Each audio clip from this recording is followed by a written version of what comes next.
Hi guys, this is Hirosaki. This story is all about what if Naruto was born a low-class devil before the Great Devil War. Realizing how the devil class system subjugated devils of lower class, Naruto will represent his origins as he rises and expose the corrupted system that he lives in, and he'll do it without the high-class devils even realizing it. Before we start, kindly like and subscribe to this channel, and look over the description box for the author of this amazing storyline. Welcome aboard. Chapter 18, Canon, Filler. 2 weeks later. Phoenix Mansion. Riser Phoenix opened his eyes for the first time. The Phoenix groaned as the light that crept past the blinds and hit his face, disturbing his sleep. Even though the underworld didn't have a sun, the light that was hitting his face was still annoying enough to wake him up. While he wanted to turn his body around to ignore the light, he was too lazy to do so. The position that he was in right now was very comfortable for the Phoenix royalty, and he didn't want to move at all.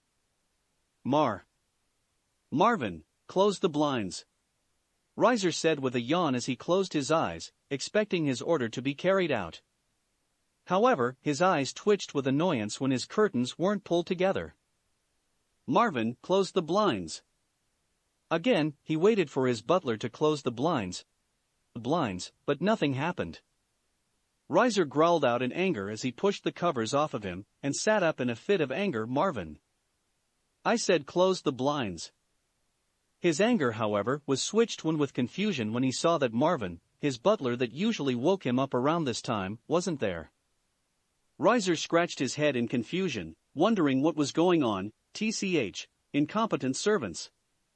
He probably came in late today. Riser muttered to himself. He stepped out of bed, revealing his was wearing an all-black pajama set with the Phoenix clan symbol on his back. He walked over to the curtains and pulled them together, blocking the small amount of light that frustrated him so. Before he could enter his bed again, the sound of someone knocking on his door caught his attention. There's Marvin, he said mentally as he walked over to the door to open it. Let's hear his pitiful excuse as to why he was late waking me up this morning. He thought as he opened the door, so you decided to come here late? Even Ravel? Riser halted in the middle of his anger-filled speech to see that he was not talking to his butler, but to his little sister, Ravel, who had a troubled look on her face. What are you doing here so early? Big brother, something is wrong, she muttered. Yeah? Like what? He asked. Most of the servants, they aren't here. They're all gone, she said. I don't know where anybody is. They're all gone? Riser said with a scowl. What the hell does that mean? They have a job to do, and they can't conduct it if they're not here. We pay them money to serve us Phoenixes, he yelled. I know, I think it has something to do with that growing protest with the low-class devils. It was started by me, she said with sadness, looking down at the floor in shame. Riser frowned. Even though he wouldn't say it out loud, he didn't like it when his sister was like this. Ever since their raiding game against the king, less peerage, the two haven't been the same. In Riser's case, he would hardly come out of his room, always thinking about the embarrassing loss he took. How's face along with that behemoth of a spirit haunted Riser's dreams every night, and he couldn't shake the feeling of uselessness that he felt during that time. As for Ravel, she was horrified from the experience, almost to the point that she was traumatized of anything that could hurt her, including her own fire. Just the feeling of the hot temperatures of her flame brought back the feeling of the spirit of fire's hot breath burning her skin as his jaws were open wide to consume her inside of its belly. The memory would be forever imprinted within her mind, and she would sometimes sleep with her brother just so that she could sleep at night with a little peace. But now, the two siblings had a different problem they had to figure out. Where were their servants? You think that's what's going on? He said as he looked down the hallway. Sure enough, there weren't any servants in the hallway awaiting any orders. Mother and father should be in the dining area awaiting their breakfast. Let's go see if they're facing similar problems, he said to his sister. She nodded and stepped back so he could exit his room. Closing the door behind him, Riser walked to the dining room to see if what Ravel said was true. As he walked past any windows, he checked to see if there were any guards were outside. While there were some, there weren't the usual number of guards that they hired to protect the Phoenix mansion. Adding the sight to memory, Riser and his sister continued their walk until they made it to the dining room to see their mother and father sitting at the large and extravagant dining table. The two were seemingly having a very in-depth conversation with one of the few maids in the entire mansion. So this has to do with that growing revolution. Lord Phoenix and blonde man in a brown business suit muttered, "That is indeed troubling. How many servants are there here today?" asked Lady Phoenix, who looked like an exact, older copy of her daughter, Ravel. "Out of the 70 guards that are usually stationed inside and outside the manor, there are 20 here," said the maid. "Only 20. That's preposterous," shouted Riser, catching the attention of his parents and the maid. He and his sister walked into the room and took a seat at the table. "And what about the other maids and butlers?" "Well, the Phoenix clan employs about 400 or so maids and butlers. Out of that number, only..." The maid hesitated with her answer, scared of her employer's reaction. "Well, spit it out," shouted Riser, slamming his hand on the table. 45. Screeched the maid in fright. She quickly covered her mouth, realizing what she did. "Oh my, I'm so sorry for raising my voice. Please forgive me. It's all right. Don't worry about it," said Lord Phoenix, sending a small glare at his son. Riser huffed at his father's glare, but held his tongue so he wouldn't be scolded. Lord Phoenix's focus went back to his maid. "So everyone is gone, but I feel like we treat you right here. We don't force you all do anything crazy and unethical, so why would they leave?" he asked. "Yes, well, a lot of us do feel welcomed here. There aren't any troubles coming from you, Lord Phoenix, or Lady Phoenix-sama, Ravel-sama, but as for Riser-sama," his eyes shifted uncomfortably to the young man, "a lot of us don't really like how he treats us." Lord Phoenix sighed as he rubbed his beard. "I understand. And why didn't you skip the day? And the other as well?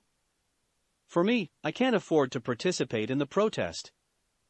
I'm sure that some of the others are in similar economic situations as I am.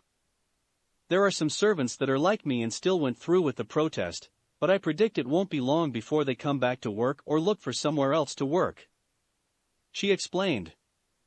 "Well, those who left shouldn't be allowed to come back," said Riser with a snarl. "They need to understand that they work for us and that's it. If they had a problem with it, they should have come to us to converse over this problem instead of running away like cowards." "Enough, Riser," shouted Lord Phoenix, cutting his son off. "I will not continue to hear this blatant disrespect of those that work for us.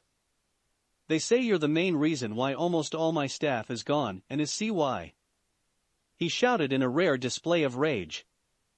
Lord Phoenix was usually a humble, soft-spoken man. He didn't yell or holler at all, so for him to be yelling at his son meant that he was very upset. "But father, don't you see what they're doing? If you ask me, they are the ones being disrespectful to you and this household. No matter how I act towards them, they should be honored to even serve in the royal house of Phoenix," Riser shouted. "I've heard enough from you, young man," Lord Phoenix said with a growl that actually surprised Riser. He had never seen his father this mad. "Leave this room at once. I don't want to see or hear of you for the rest of the day." Riser gritted his teeth in anger, but didn't say anything else to his father. He slowly stood up from the table and left the dining room. Lord Phoenix sighed. "I'm sorry about that, everyone. That boy really needs another lesson taught to him like before. Let's just get past this," said Lady Phoenix. "What are the cooks making for breakfast?" "Oh well, all of the chefs are gone.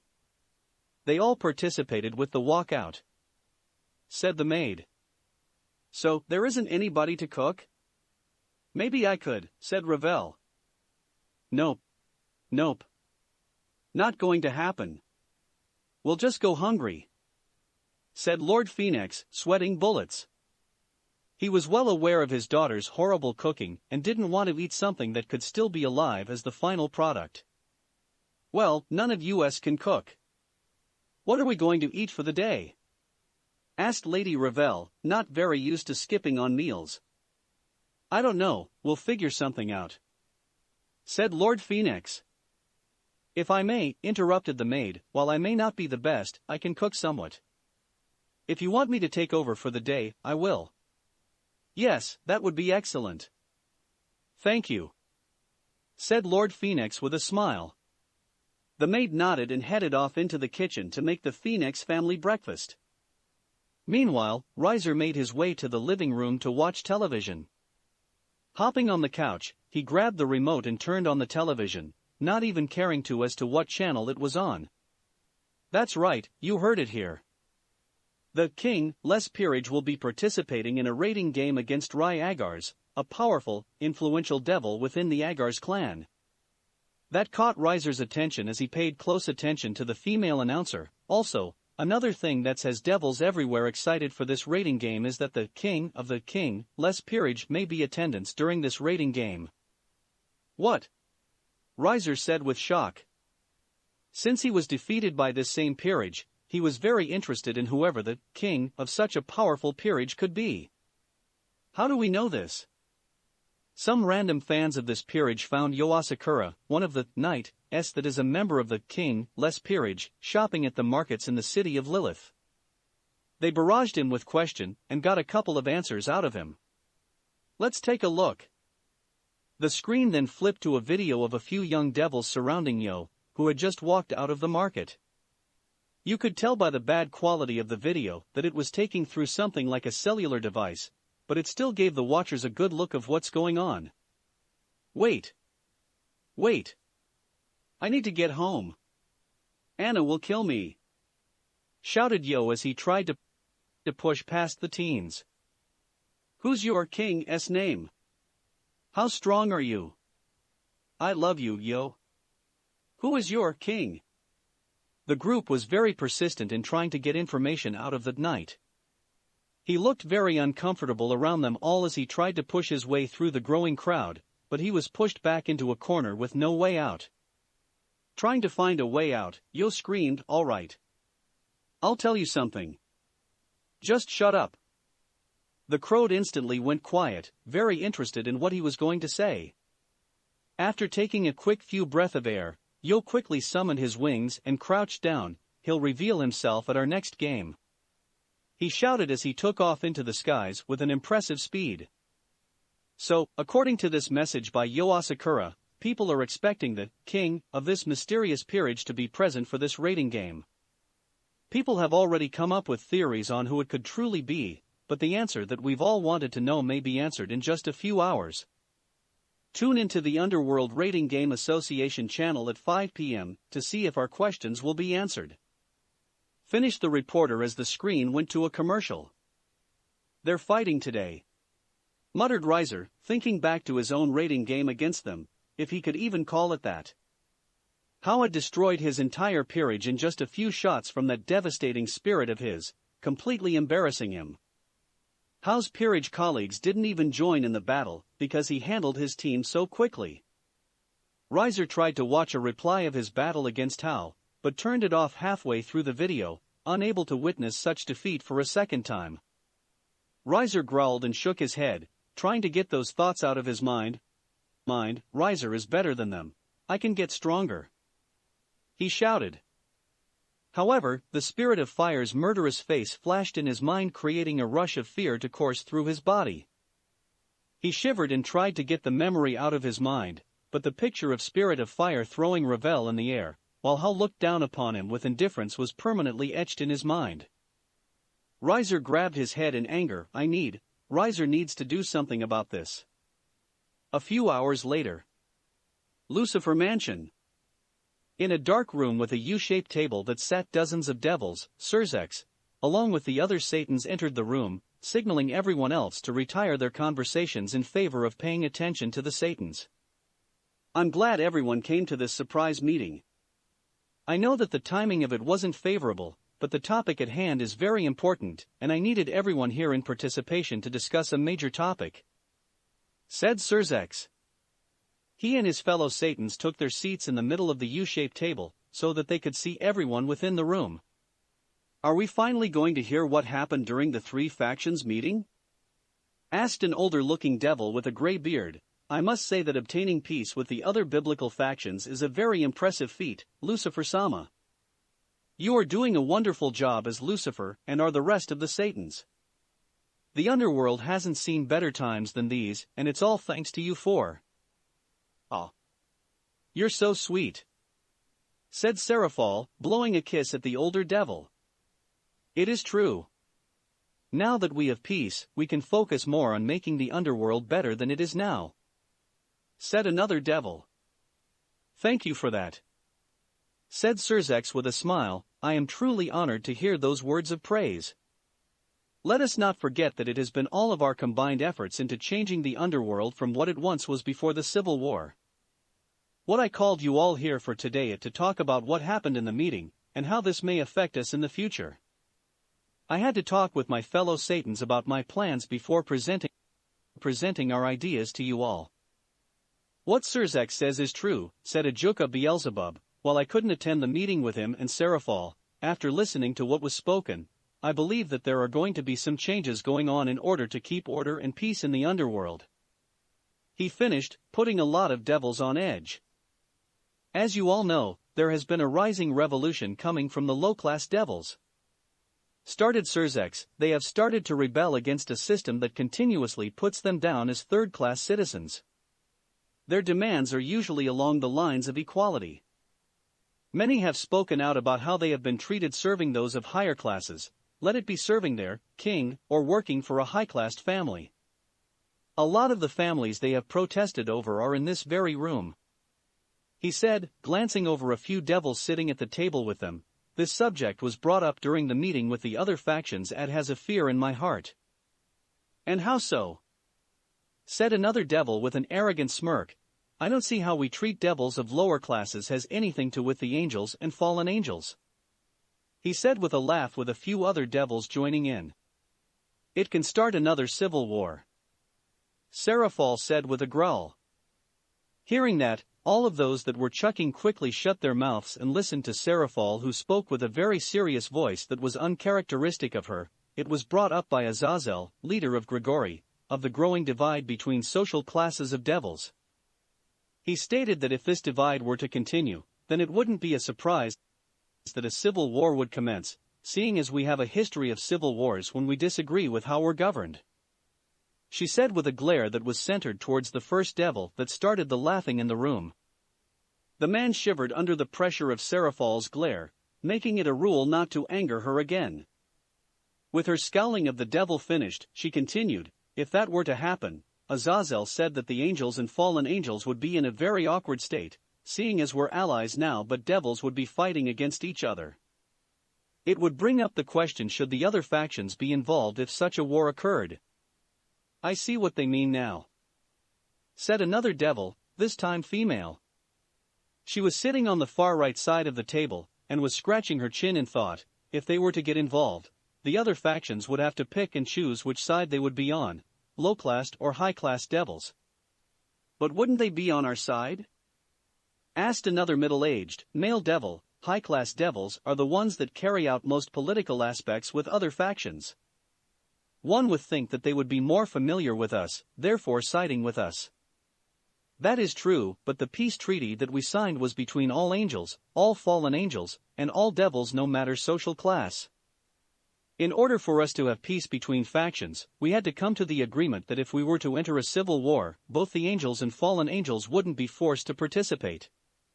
This is a devil probably, and we need to handle this now," finished Seraphol. "So, what is it that you propose?" asked an elder devil. "While it will take some time for us to establish some type of equality that the low-class devils are looking for. What is it that you have planned, Lucifer-sama?" "No, I disagree," shouted another devil. "They're screaming about equality like it can't be earned. We have a system set up for devils of lower class classes to rise in the ranks by various jobs and achievements. They're not oppressed. They're just lazy. Watch your tone, Seraphal said, flaring her magic. That shut the man up as he slowly sat back down in his seat. This system was created by high-class devils for low-class devils. Nobody in the room has ever faced the experience of being a low-class devil. There are many people in abusive peerages, but the law protects King-s, allowing them to do whatever they want. If we want to continue to be a successful faction, we need to make changes. If we don't, we'll be in a war in the coming years.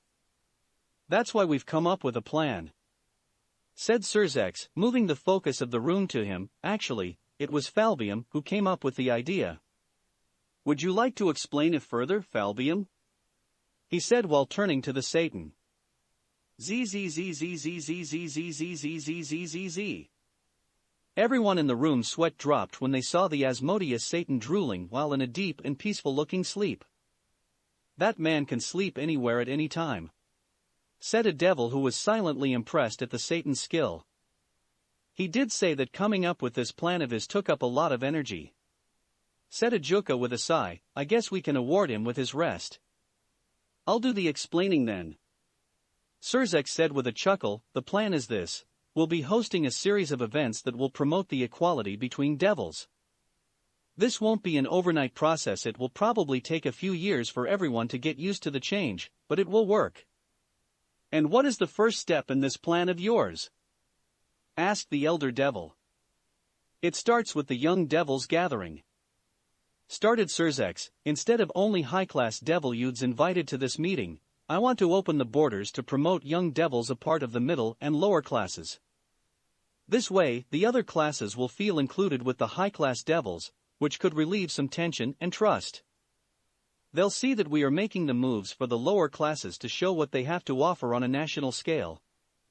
So, they get to enter this meeting. What would that do?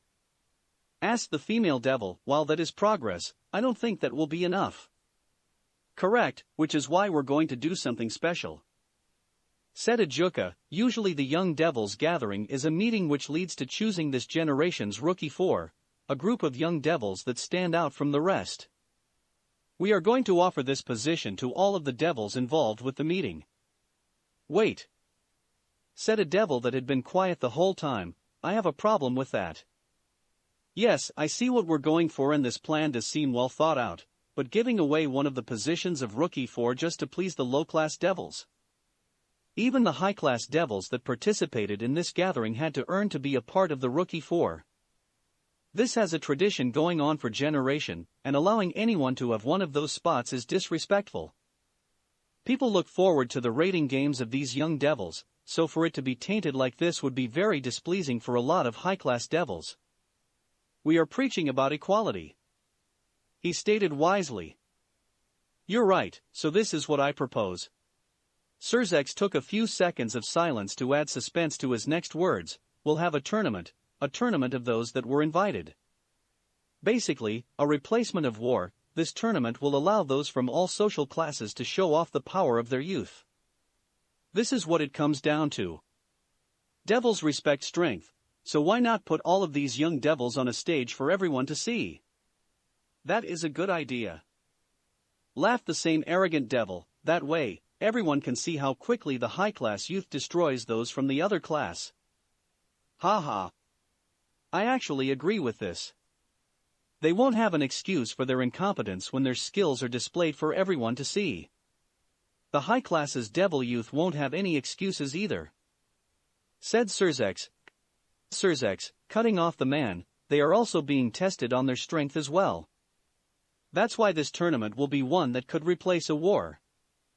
The low-class devils have an opportunity that their youth is capable, if not more capable, than this generation of high-class devils.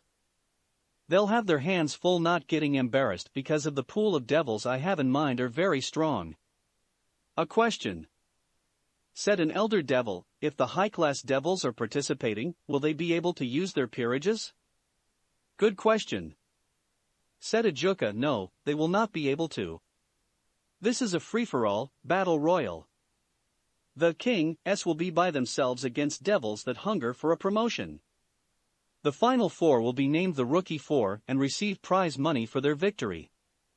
So, what devils have you chosen to participate in this tournament? Asked one of the devils %. As for the high-class devils, we've already made our selection.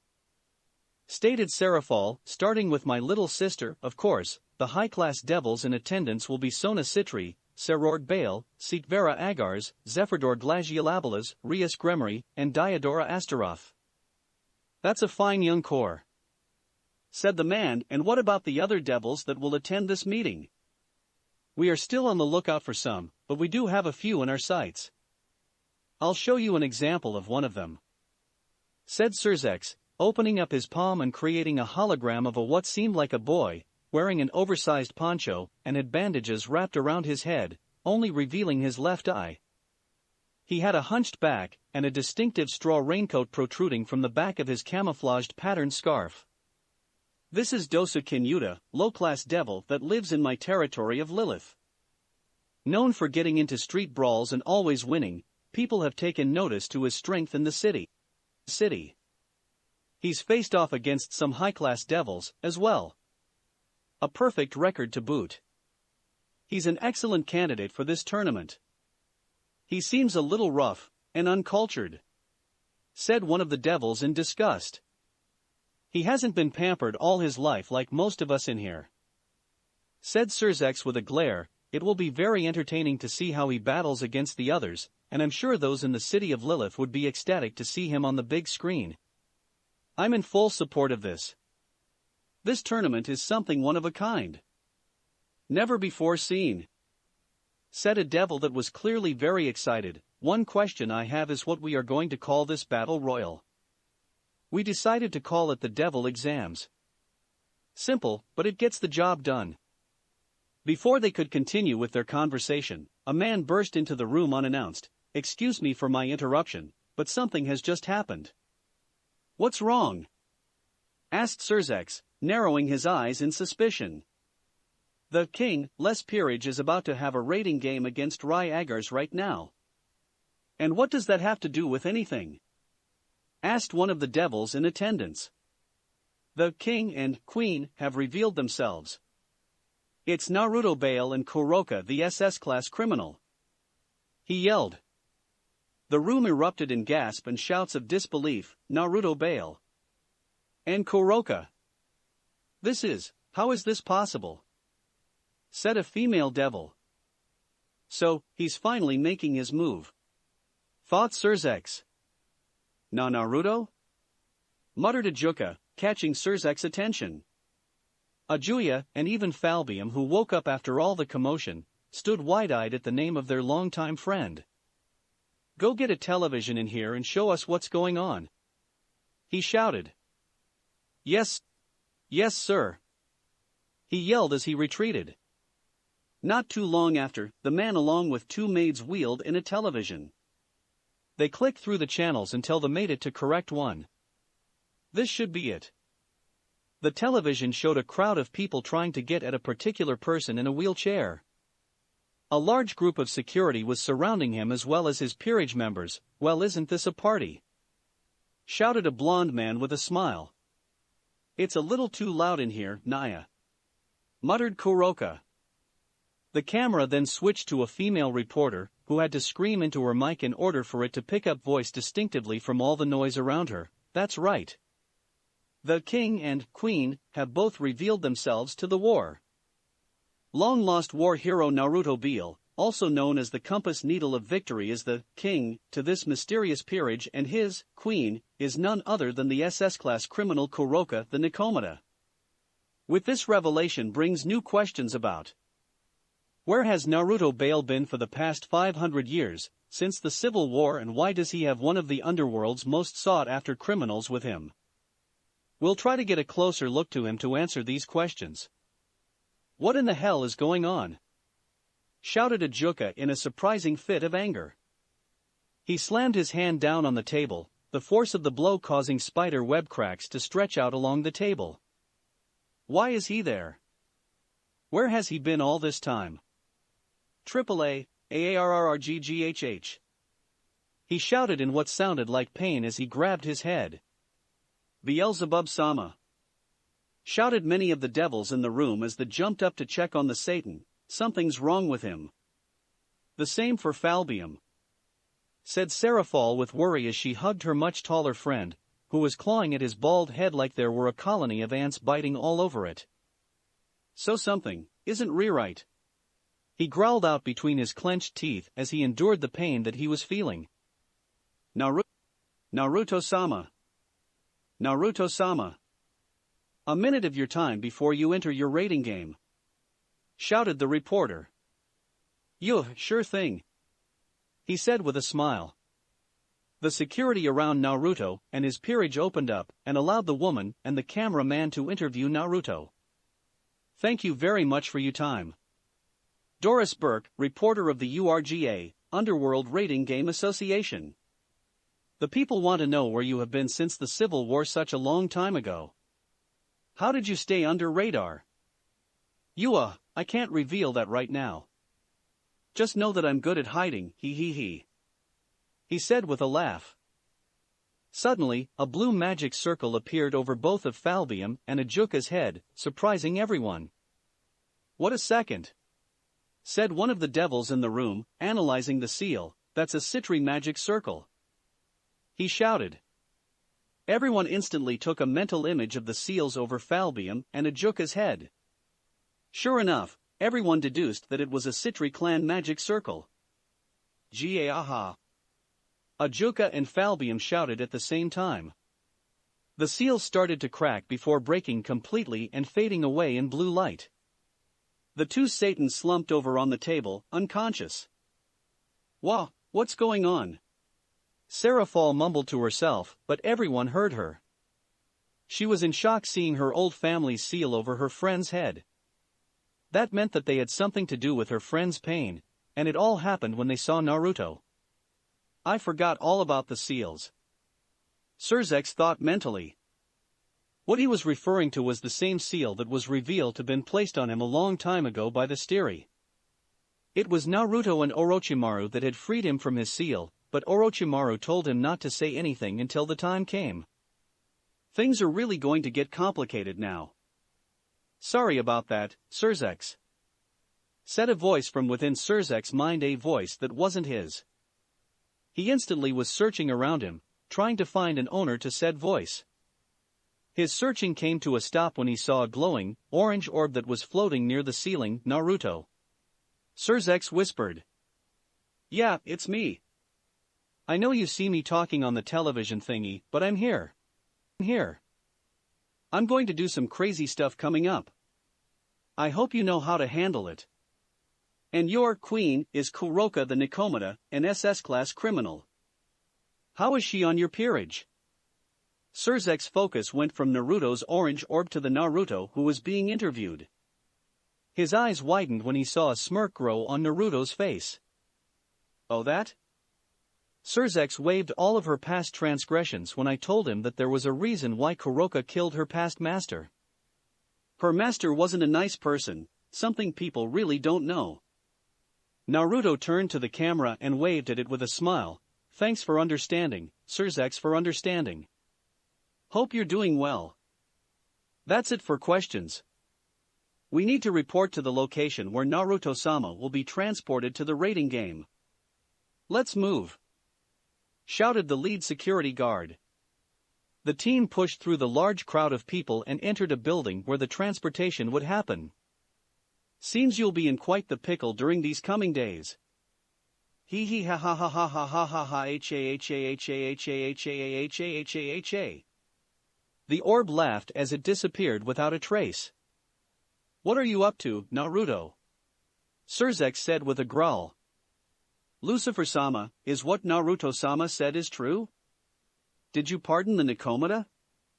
Asked one of the devils in the room. Surzex sighed as he ran a hand through his hair. Yes, I did, he admitted, receiving a few gasps in shock. But why? Naruto-sama said that there was more to the story behind Kuroka's murder of her previous master, said the man. I can't explain it all right now, but I will at a later date. Right now we need to focus at the task at hand," he said while standing out of his chair. Naruto has come back. After a long time, he has finally returned. However, what needs to be talked about is why there were citrine magic seals over Falbium and Ajuka's heads the moment we saw Naruto on screen. All eyes went towards either Serafal or the other Citri representative in the room. The Citri representative was literally shaking as all the pressure went towards either him or Serafal. Time skip. Rating game. "This game has been an absolute massacre," shouted one of the commentators for the rating game. "Bill, do you want to give a rundown of what's been going on?"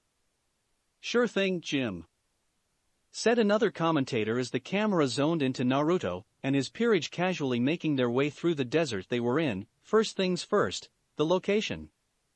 It's a desert with both peerages entering the game inside of a large pyramid as their bases. A lot of open room for battles, but not a lot of room for hiding.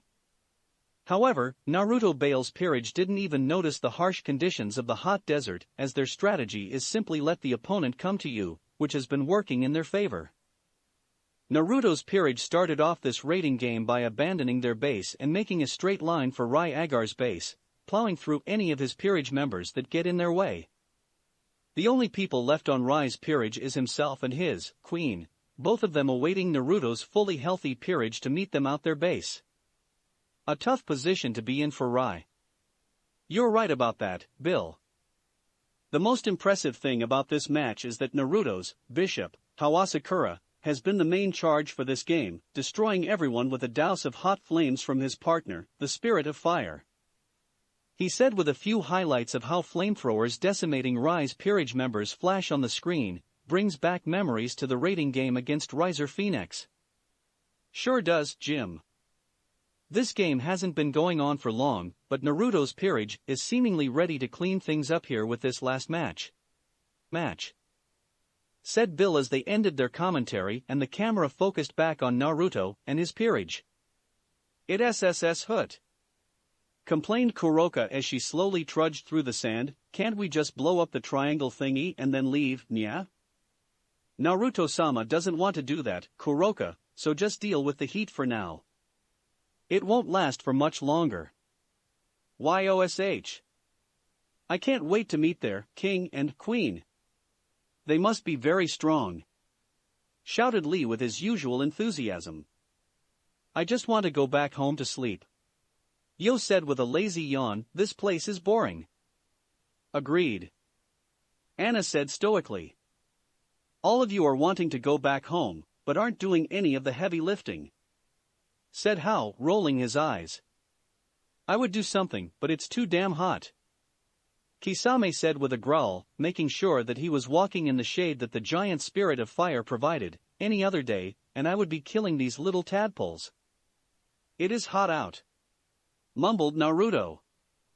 He was still in his wheelchair with Orochimaru pushing, but he was moving through the sands without trouble by creating an ice pavement for his wheels to roll on. "I'll be sure to make this quick so we can go home. I do want to avoid those camera people too. Very annoying." "You goddamn right," said Kisame. His head perked up when he noticed that they were closing in on their opponent's base. "Seems like this will be over quickly. I didn't even realize that we made it this far." The group stopped at a certain distance from the pyramid when they noticed that there were two people standing outside the pyramid awaiting them. One was Rai Agars himself, a man with black eyes and blue hair that seemed unkempt, but it still made him look good. His wasn't wearing anything special.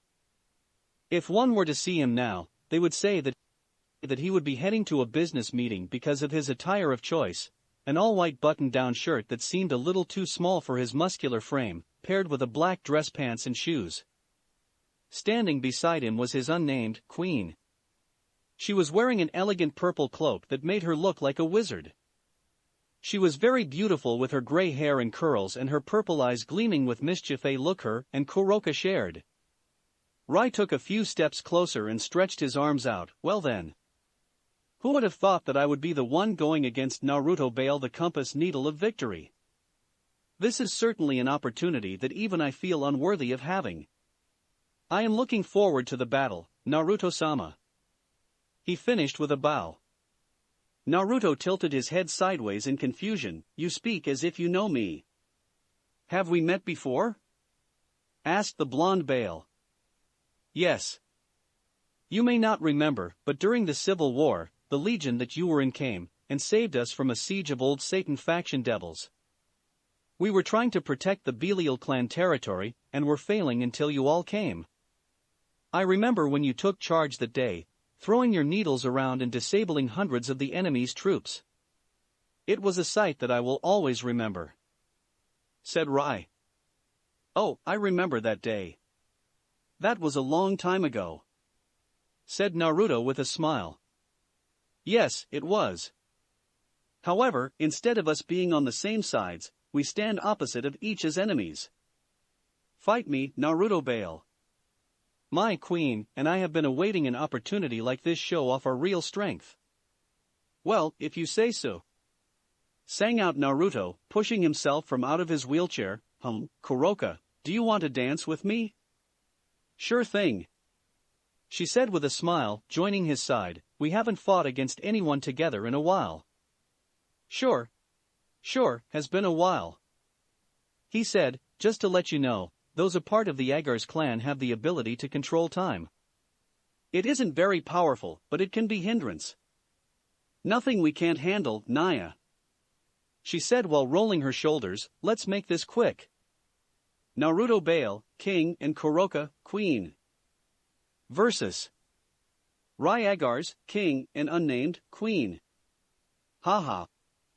Make this quick? I think not.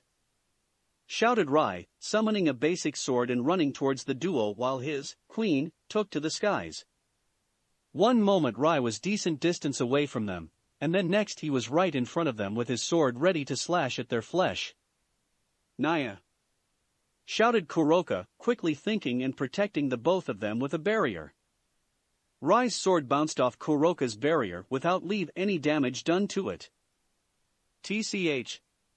Rai said with a growl as he moved around the seal and tried to pierce Naruto's side. The Bael reacted quickly, summoning a pair of red arms made by his pod, and they caught the sword. Tugging at it, the arm's supreme strength pulled the sword out of Rai's hands, surprising the devil. From the force of the pull, Rai had leaned forward a little, but that was all Naruto needed as he lifted his right leg and hit Rai with a devastating kick to his midsection that sent him flying. Gia! Shouted the man with spit flying out of his mouth as his body was sent rolling through the hot sands of the desert. In front of us! Muttered Kuroka, keeping up the same barrier. Rai's queen dropped a large ball of magic down upon them, which exploded on contact with Kuroka's barrier. However, the barrier held strong, not weakening in the slightest. She's going to be annoying, Naya. Said the Nikomata. Using her mastery of her Jujutsu, she transformed her defensive barrier into an offensive magic circle, Kasha. She said under breath. The circle was coated in black flames before they were all sent at the queen in quick rapid fire. The unnamed queen used her agility given to her by wings to dodge the hot fireballs, however they would also follow her around no matter as she dodged them. She continued to fly around to avoid the death balls. Her senses kicked and told her to move out the way for something approaching, but she wasn't quick enough as a flying sword slashed into her side, leaving a menacing wound. He threw Rai-sama's sword with such precision? The queen thought in shock as the injury slowed her down, which was all that Kuroka's fireballs needs as they consumed her body, forcing her to retire. Rai's queen has retired. Shouted the announcer. No matter. Said Rai in a burst of speed, appearing behind Naruto with a new dagger in his hand. I'll take you out by surprise. His eyes went wide when Naruto's extra left appendage blocked the dagger with the palm of its hand. Naruto wasn't even turned his way, which was a testament of his awareness. You think you can ignore me? Shouted Rai, using his time abilities to stop time to move in front of Naruto for the killing blow. He couldn't freeze time for long, so when Naruto was mobile and realized what was happening, he tilted his head to the side, Rai's dagger whisking past his head, and grabbed the man by his throat with immense strength. Rise growled and tried to pry Naruto's hold, but he couldn't fight against Naruto's strength. You can only use your time abilities every 5 seconds.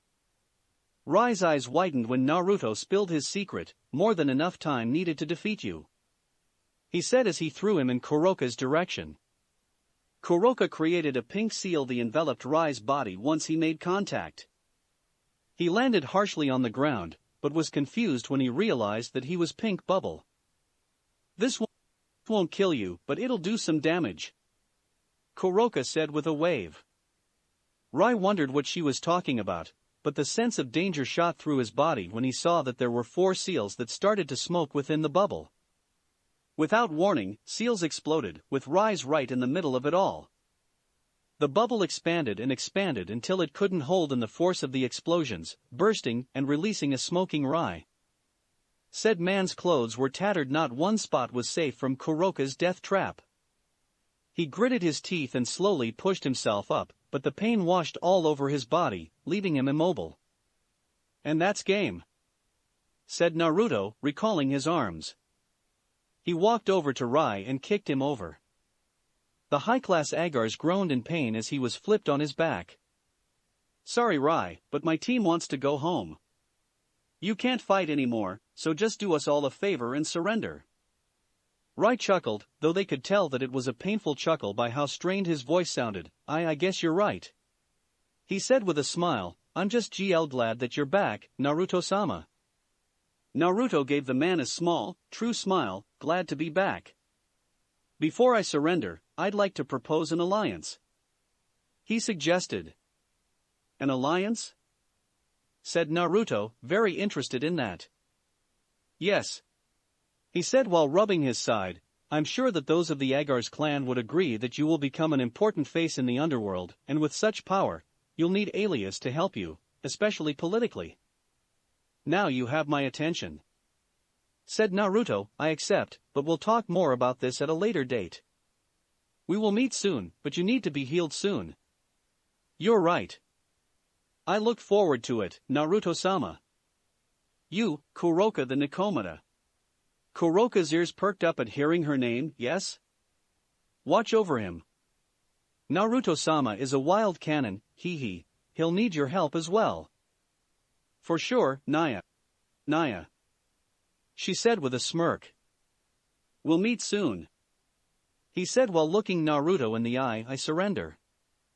Rai's body disappeared, signaling his retirement of the raiding game. And he did it, shouted Bill. With an amazing display of skill, Naruto Bael cleans up this raiding game against Rai Agars, now making his record 3 wins and 0 loses. What more will we see from this man? Same time. Bael Castle. 2 men were sitting in front of massive television with a random show playing. The 2 weren't paying attention to it, however, as they were talking to each other over a bottle of red wine. Oh, I've got to say, it's been a while since anything interesting has happened, said a massive man with dark hair. He sipped from his wine glass before speaking again. I've been extremely bored these past couple of years, and I don't know what to do to quench this thirst I have for adventure. I'm sure something will pop up soon, master, said the other man with a chuckle. You just have to be patient and opportunity will present itself.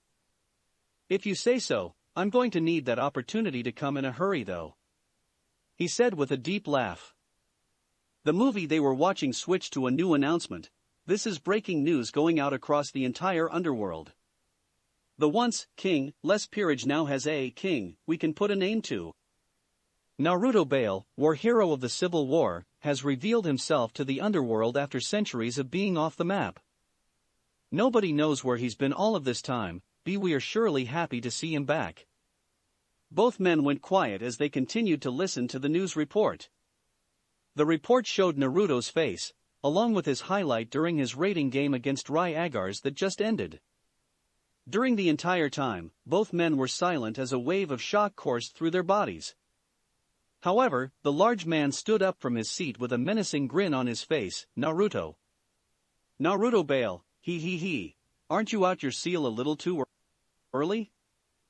said Lord Bael, great king of underworld. Now this is very interesting. Na Naruto, whispered Asuma as he stared at Naruto's smiling face in shock. Chapter 19, Auction House. 3 weeks later. Underworld Bael territory outskirts. Naruto's peerage house. Phew, that was some good sleep, mumbled Kisame, walking down the stairs in nothing but his purple boxers. Time for some orange juice to start the day, he said as he walked into the kitchen, which was many times bigger than their previous kitchen in Kuo Town. Opening their brand new fridge, Kisame pushed through many cartons of milk, previously made protein shakes, and various other juices until he found his orange juice hiding in the back. Hell yeah, he said while grabbing the carton. Not even bothering on getting a cup, Kisame drowned the whole carton with a few gulps. Ahhh. Satisfying, he said while throwing the carton over his shoulder, not caring where it landed. He went back in the fridge and got another carton of orange juice. Now's its time to see what's on TV. The Blue Devil/Demon hybrid hummed a quick tune as he made his way into the living room, which had a similar layout to their previous house back in Kuo. There were 3 couches with a coffee table sitting in the middle, and a large flat-screen television on the wall. Kisame's recliner was placed in between 2 of the couches at an angle, so that he would be facing the television. He hopped in his chair and sat back in it with a sigh of relief. Oh, how I love this chair, so amazing and perfect, just like me, he said with a chuckle while drinking out of his carton. Samehade climbed on top of Kisame and handed him the remote control. Good girl, he said while scratching his sword under its chin, getting a purr in return. Now let's see what's on, he said while turning the television onto its first channel. And I don't care what you say, this peerage has got it, shouted a tan man that was sitting at a round table with 2 other people. I mean, just look at what they're doing. They are currently 6-0, Max Kellerman 6 and Zerroo. Now, we've seen other peerages have an amazing start like this before, but dear Lucifer, Naruto Bael? He's the real deal. After coming back to the underworld, he's defeated Rai Agars, who is, he's alright, he's having a good peerage. But then, oh, hoh. This bad man has beat some big-time players. A rating game a week since his return, and he's won all of them. And to me, the most impressive part of his past 3 rating games is that he hasn't even battled in any of them, said the other man named Max, his bishop, Hawasakura. Damn. Just damn. That guy doesn't come to play.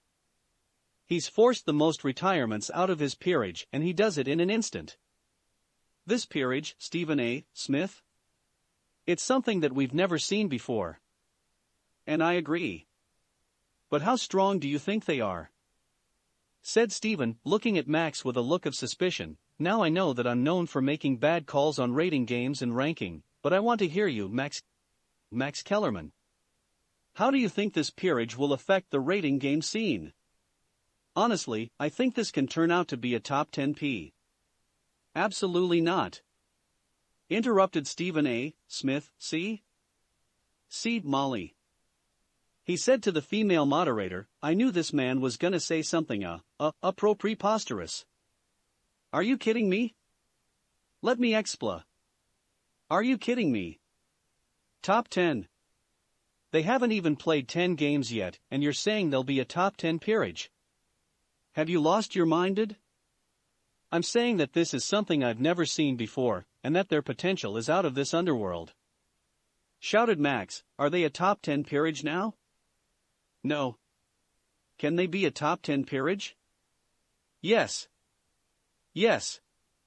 Yes. I don't care what you say, Stephen A. Smith. I don't care what the comments will say when we post this video on DevilTube. I don't care. You know what you should do? You should check yourself into a mental health facility, because you've clearly lost your mind. Got me over here running up my blood pressure for nothing. What you're saying is disgraceful and they're yelling too much and not talking enough about me," said Kisame, flipping to another channel. With Naruto Bael's 6th rating game win last night, he's quickly solidifying himself in the underworld as a powerful devil with a unique peerage backing him up. Calmly said another female moderator, even though he hasn't made any attempts in battling during his past 3 rating games, it has been Hirosaki that has taken the spotlight amongst the group, burning through foes with his partner, Spirit of Fire. Right beside him is Kisame, a devil/shark demon hybrid that is a knight, also stands out as he fights with a ferocity most knights aren't known for. On the battlefield, he's like an unstoppable force that no one has an answer to. "I like that girl. She knows what she's talking about," Kisame said with a grin. "Shannon Sharp, I'll start with you," continued the woman named Jenny. "What are your thoughts about Naruto Bael and his peerage now that he's claimed his 6th win last night?" "Thanks, Jenny," said Shannon, a tall, dark-skinned man. He turned to the other man sitting across before him and continued speaking. "Now Skip, I know that you may be sick and tired of me saying this, but this team right here, OOOHHHWHHHEEWWWWW, they some straight dogs. I'm starting to love them like how I love me some LeBron James up there in the human realm." "Oh, and you love talking about him," muttered Skip. "Ach. It ain't your turn to speak, Skip. Always trying to interrupt somebody. Don't got any type of patience in you whatsoever," laughed Shannon. "Oh, I've got some patience. I deal with you every morning to talk about rating games. Believe me, I've got more patience than you do," Skip said while waving a finger at Shannon, "and I'm about to use this patience and listen to the blasphemy that's going to come out your mouth in a few seconds." "Ain't no blasphemy coming out of my mouth. Not out of Shannon Sharp's mouth." He yelled back, "Listen, this peerage is something special. I show some favoritism to these guys because I knew Naruto back in the day, but this team is going somewhere, and I don't know if anybody can stop them. They're currently on a winning streak with 6 wins and no losses to talk about on their record.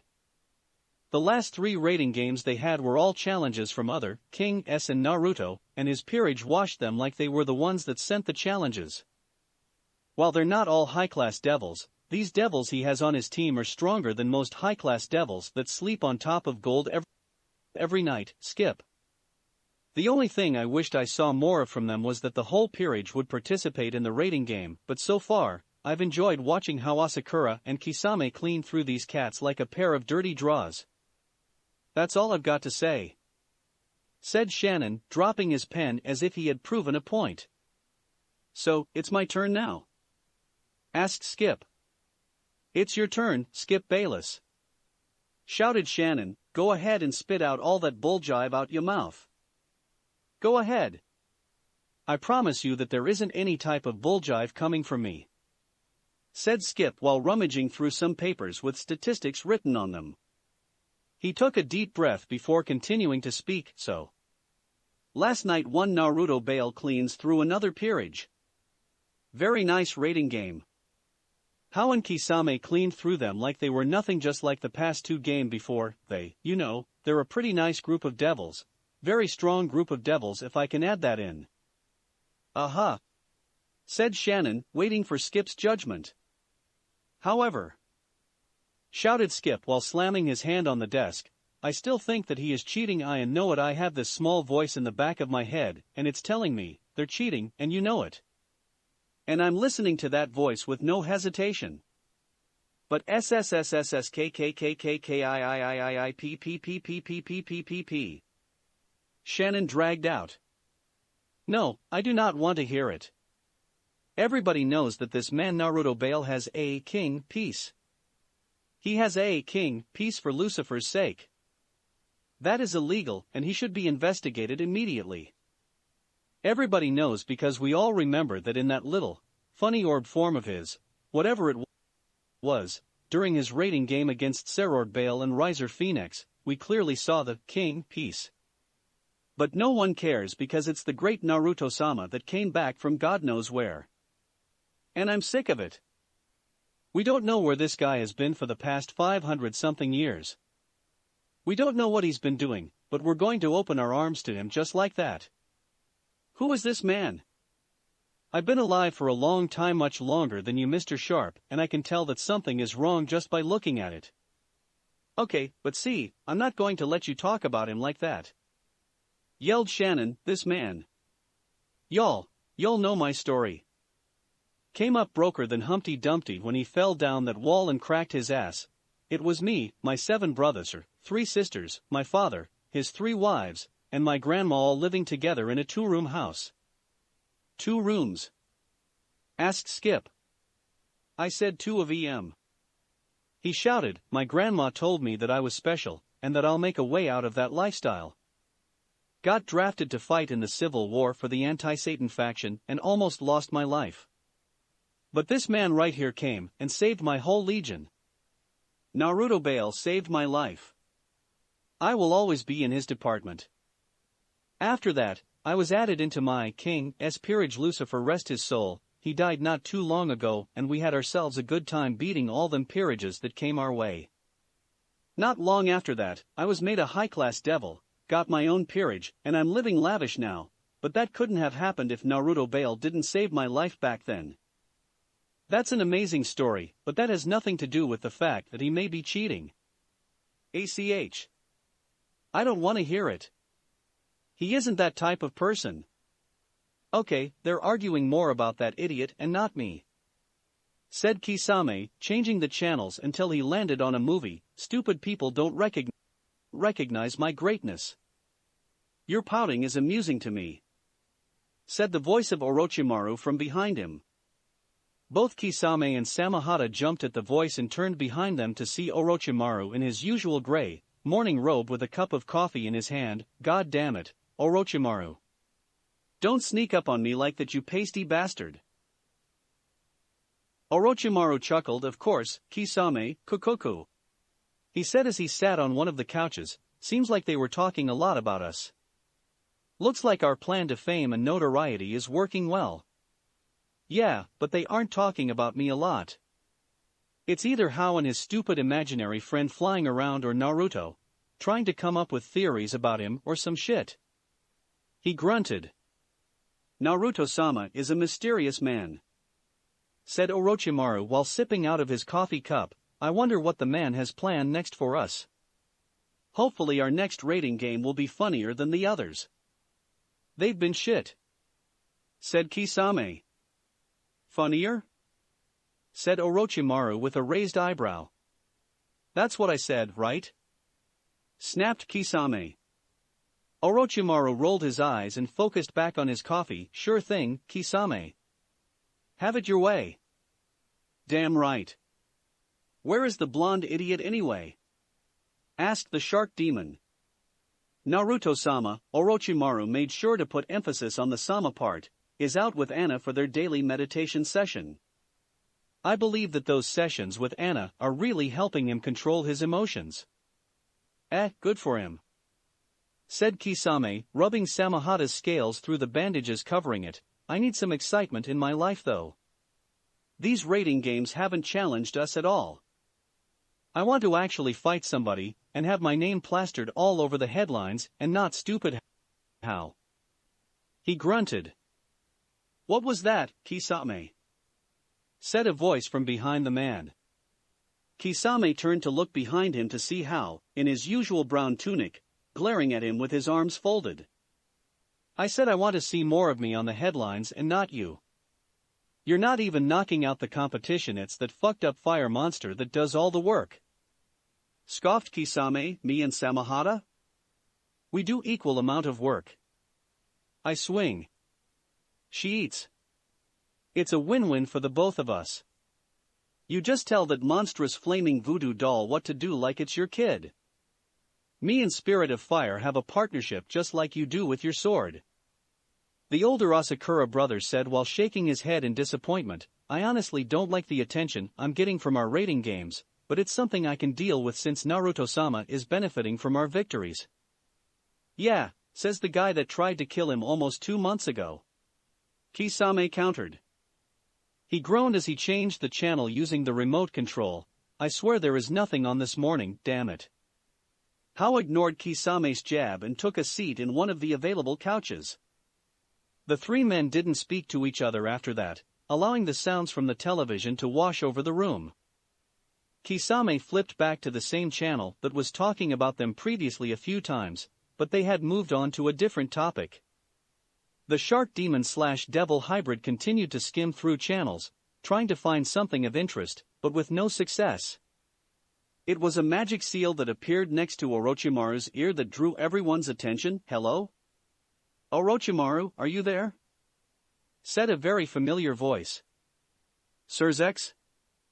Said Orochimaru, setting down his coffee cup. What a pleasure it is to hear from the Lucifer of the underworld, Fufufu. The snake man chuckled darkly. How can I be of assistance? Listen, can I meet with you quickly? Asked the Satan with a stressed voice, confusing the snake man. Surzex was known to be a cheery man, so if he sounded like this then something must be wrong. It's important, but I won't take up much of your time. I'll be at your office in 10. I need to get ready. Said the pawn. That's fine. I'll see you soon. Said the Lucifer as he cancels the call, his magic seal disappearing. Now that's interesting. Said Hao, what could he want? I honestly don't know. Said Orochimaru as he stood up. However, it must be something important. He sounded worried about something, so I guess I'll go handle it. Inform Naruto-sama that I'll be meeting with the Lucifer. Once I change into my clothes, I'll be gone. He said. Hao nodded in agreement and watched as the snake man headed up the stairs towards his room to prepare for his meeting with Surzex. Same time beach. Anna and Naruto were both outside on the beach meditating not too far from the house. It was a part of Naruto's daily exercises to meditate with Anna in order to control his emotions and magical outage better. Ever since they started, Naruto could honestly say that he had improved in handling himself more than before. He hadn't had any of those crazed moments where he would laugh hysterically for no reason nor would threaten death to his peerage members for defying or holding secrets from him. Not that they did either of those things. During the past month of being in the underworld, the blonde Bael took the time to truly connect with peerage members. He wanted to trust them more and not just love them. His relationship with them had really grown in the past month, and he hoped that it would continue to do so as time passed. Naruto and Anna were sitting in the sand with their legs crossed and their hands resting on their thighs. Both of their palms were open with a magic circle hovering above them. Pebbles were circling around each other slowly as the duo was practicing on their telekinetic powers in peace. The only sounds they heard were the small waves washing themselves onto the sand before another wave replaced the other. The blonde Bael, king, took in a deep breath of air, while slowly opening his eyes, revealing his bright shining blue orbs to the underworld. There wasn't any madness in his eyes anymore, no more craziness at all. There was simply Naruto Bael, the compass needle of victory, and the man that had a plan that would shake the underworld soon. How do you feel? Asked Anna with a whisper, but he heard her. The shaman/devil girl turned to her master slowly and awaited an answer. I feel pretty good.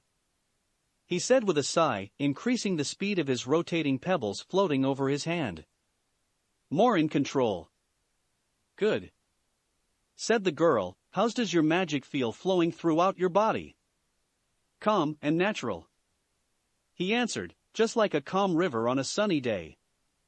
There isn't a commotion that is worth worrying over. And what do you plan on doing with your magic? She asked stoically. Something awesome. Anna sighed and dropped the concentration she had, causing the pebbles she was controlling to fall in her lap. What do you plan on doing now? She said with a grunt. A mischievous smile grew on Naruto's face as he jumped up from his position in the sand and summoning his wheelchair underneath him, Ice Slide. He shouted childishly, creating a pillar of ice beneath him that was shaped like a slide and rolled down it like it was a roller coaster. Wee wee. He yelled excitedly as continued adding on to his makeshift roller coaster that stretched over the red waters of the underworld. I thought we were past your childish ways, Naruto-sama, said Anna, standing up and glaring at her, king. But this is so much fun. He laughed as he created a 360 loop and shredded it like it was nothing. Anna rolled her eyes and summoned her Shikigama partners, Zenki and Goki. The duo flew across the waters and appeared in front of Naruto with their arms crossed. Oh shit! He shouted as he tried to halt himself, so he wouldn't crash into the two spirits. However, he was moving too fast to stop himself, and continued flying towards the two. Zenki and Goki slowly stepped to the side, and allowed Naruto past them, but since he stopped making his ice platform, the Bael landed straight into the Red River. Anna watched as the spirit partners helped Naruto out of the river, before deciding to throw him back in for fun. Is everyone an idiot? She said with a sweat drop. Us boys are kinda stupid at times, said a voice from behind her. She looked behind her to see her future husband, Yo Asakura, holding 2 coffee cups with a small smile on his face. But we can have our moments, he said while handing Anna one of the mugs. Thank you, she said silently, taking her mug and sitting back down into the soft sands. Yo nodded and sat next to his fiancée, and enjoyed the scene of a laughing Naruto brawling with Zenki and Goki within the waters. It's rare to see Zenki and Goki having fun. They're usually quiet, stoic, and unfunny, like you, said Yo, sipping some of his coffee. Anna's eyebrow twitched at Yo's jab. I can be. Never mind, she muttered with a barely noticeable blush of embarrassment. I'm glad you didn't finish that lie, Yo said with a laugh. Anna punched Yo's shoulder, but couldn't hold back the smile that grew on her face. I can take a punch from you. I'm just glad you didn't give me one of those fearsome slaps of yours, he said with a shiver. Shiver. You can still receive one if you keep making jokes, she said with a sideways glance at him. Hey, you won't hear anything like that from me again, he said. She rolled her eyes at him, but didn't press the issue anymore. Her focus went back to Naruto and her 2 guardians trying to drown each other. When are they going to stop acting like fools? Let them have their fun. It's good to see Naruto-sama laugh like that, said Yo, watching the scene. Yosh! Screeched a familiar voice that hurt both Anna and Yo's ears from the volume. Is Naruto-sama being ganged up on by Mr. Zenki and Mr. Goki? I shall save you, Naruto-sama, with my youth, he yelled as he flew past Yo and Anna and joined the playful brawl. They're going to get sick playing in the water, said Anna, sipping from her mug. Not our problem, Yo replied, mimicking his fiancé's as he took a sip from his mug. Lucifer's mansion. Orochimaru appeared in front of Surzek's massive mansion in the city of Lilith. After being greeted by a group of servants, they lead Orochimaru to their leader's office. He's right inside, said one of the maids with a bow. Thank you very much, Orochimaru said respectfully, bowing to her as well. He pushed the doors open and entered the office quietly. Surzek was sitting at his desk and was seemingly deep in thought since he didn't even see Orochimaru enter his office. It seems like you really are going through something, said Orochimaru with a smirk. Ah. Orochimaru. Sorry about that, the Satan said with a head scratch. I've really got some things on my mind, some things that I know you'll be interested in. Do tell, said an interested Orochimaru as he took a seat in front of Surzek. Well, to make a long story short, the seals that the Citri clan used to suppress the memories of Naruto are gone from Falbium and Ajuka, stated the Satan, surprising Orochimaru. We were having a meeting when Naruto appeared on the television about to enter his first rating game 3 weeks ago. They saw his face, which apparently forced the memories they had with him out of captivity, breaking the seals. It seemed like a painful process since they succumbed to unconsciousness from the pain, but the seals are now gone and they remember Naruto. Wow, said Orochimaru with his ever-raspy voice. And what happened after that? Well, since everyone recognized that the seals that were placed on Ajuka and Falbium were made by the Citri clan, distrust towards the clan has commenced," said Surzex. "And who else knows about what happened during this meeting?" asked Orochimaru. "Just the devils that were inside of the meeting, so about 30 people or so. I told them specifically to keep their mouths shut, but I feel as if some of the representatives from the clan spoke to their clan leaders and councils anyway." Surzex said with a sigh, "I want to make some type of damage control, but it's hard to do so when there is a whole clan people are now wary of." "That is a strange predicament you're in, Surzex. It must be stressful to be you," Orochimaru said with a chuckle, but quickly went back to his serious demeanor. "So what now? How will you move?" It's based on what you'll say to this question I have for you," said Surzex. "Okay," said Orochimaru, a little confused about everything. "Do you know what Naruto has planned?" he asked the Snake Man. Not only did he reveal to the whole underworld that I was the one that waived Kuroka of her past crimes, something I'm still catching heat for, but he also seemingly planned this out. He was there during the meeting in that Spectra orb form of his, watching everything. He revealed himself only to me and said that he was planning some crazy stuff for the future. Things that could really mess up the balance of the underworld. In a fit of rage, Surzex slammed his hands on the desk, surprising Orochimaru even more. "What is he planning, Orochimaru? We're supposed to be allies, but it's like he's the one causing me to deal with all this shit. Tell me." "You need to calm down," Orochimaru growled with a glare that could kill a high-class devil with its intensity. Orochimaru wasn't fragile enough to cower at Surzex's anger.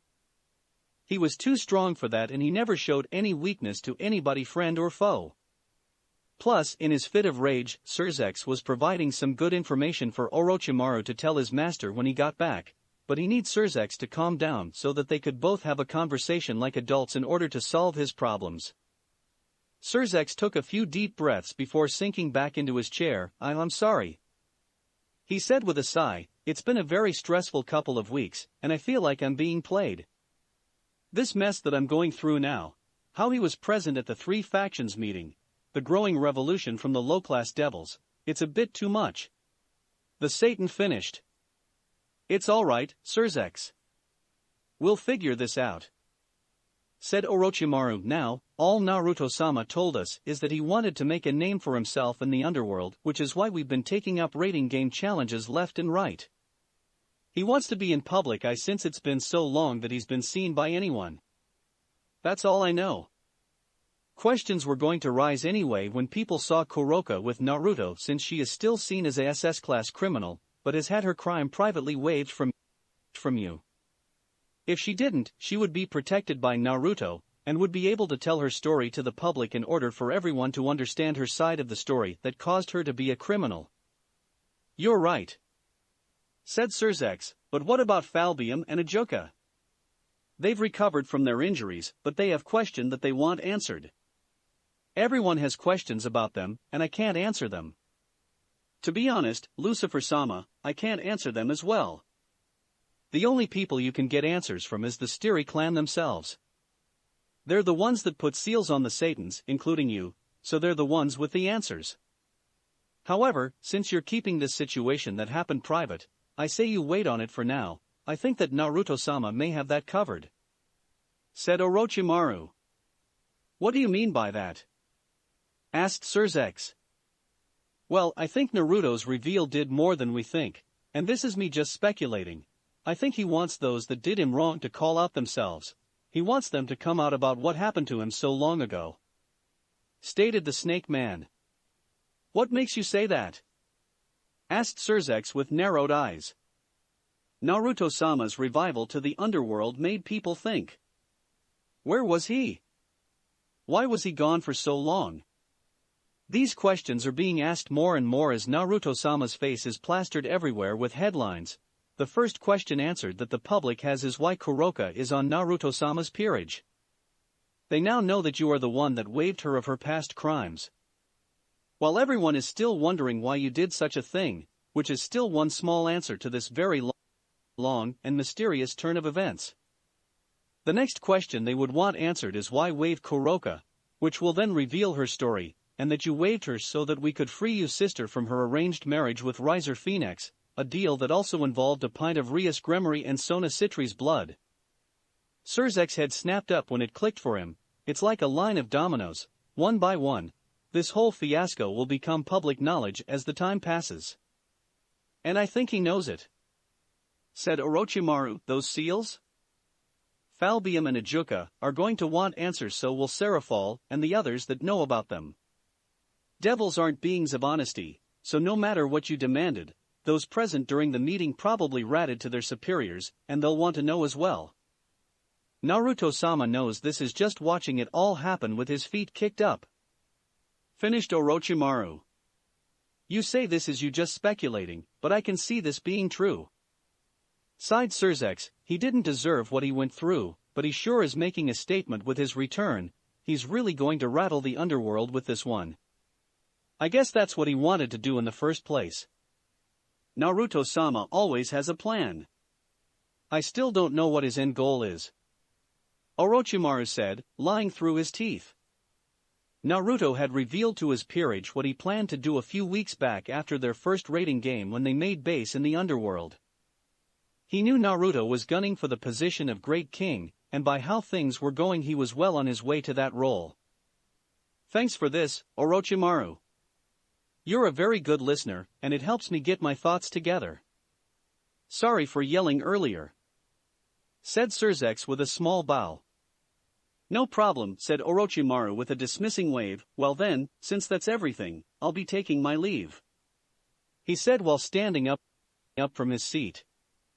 Wait, Orochimaru. I do have one more thing I need to give you, said Surzek, halting Naruto's pawn. The Lucifer Satan dug into his desk for a while until he found a red envelope. He handed it to Orochimaru with a small smile on his face. This is for Rock Lee. He has been invited to the Young Devils gathering in 2 days. Really? Said Orochimaru with a raised eyebrow, generally interested in the invite. I didn't know that low-class devils were allowed at such an event. Surzek shrugged his shoulders. I can't tell you much right now, but just know that we're trying something different this time. You'll learn more about what's going on if he attends the meeting. Orochimaru looked at the envelope with suspension before taking hold of it and placing it within his robe. Well, I'm sure Lee would like to meet new people to spar against, so I do believe he'll attend this gathering, he said. Good to know.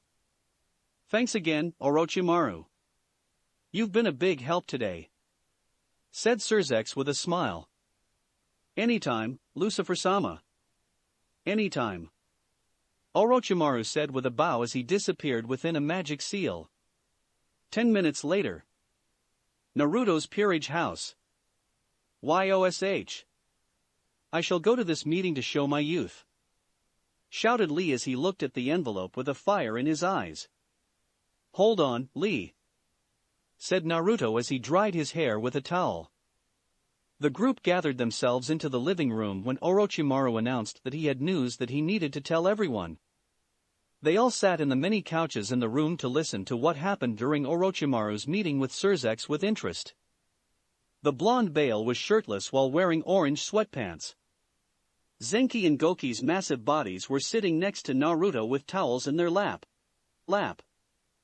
That sounds fun and all, but from what I know and what Orochimaru just got done explaining, this is more than what it seems. How so? Naya asked Kuroko while eating a bowl of ice cream. I know all about Surzek's little plan to turn this young devil's gathering into a tournament, said Naruto. A tournament? Said Orochimaru. He didn't mention that during our meeting. It was when I was listening into his meeting with his council a few weeks back. They plan on having devils from all of the social rankings to attend this meeting. Those that come will be able to fight in a battle royal-style tournament. The last 4 standing will be a part of this generation Rookie 4. They're doing this as a way to replace a possible civil war, giving the low-class and middle-class devils a chance to show off their abilities against high-class devils. Explained there, King. I'd say that that's a good step in the right direction, said Yo, allowing the low and middle-class devils in the spotlight for a change is pretty cool. Hopefully those shrimps are strong enough not to get killed first. Grunted Kisame from his recliner. If they're not strong enough to hold their own, then they'll just be embarrassing themselves. I bet you when everyone learns about this tournament, that'll be exactly what some of the high-class devils are hoping for," said Anna. "So, all I have to do is be a part of the last 4 in the tournament to win." "That's easy," yelled the ever-hyper Lee, not to sound cocky, but I've already beaten Serord with his balance breaker, and most devils believed him to be the strongest young devil of this generation. It'll only helps that he can't bring his balance breaker servant with him because it's only the King S that will be participating in the tournament. "You're right, Lee. Your chances at being one of the remaining 4 is pretty high," said Naruto, which boosted his Rook's spirits even more. However, there is something I don't like about this tournament. "What is it, Naruto-sama?" asked Orochimaru with a raised eyebrow. "These low and middle-class youths.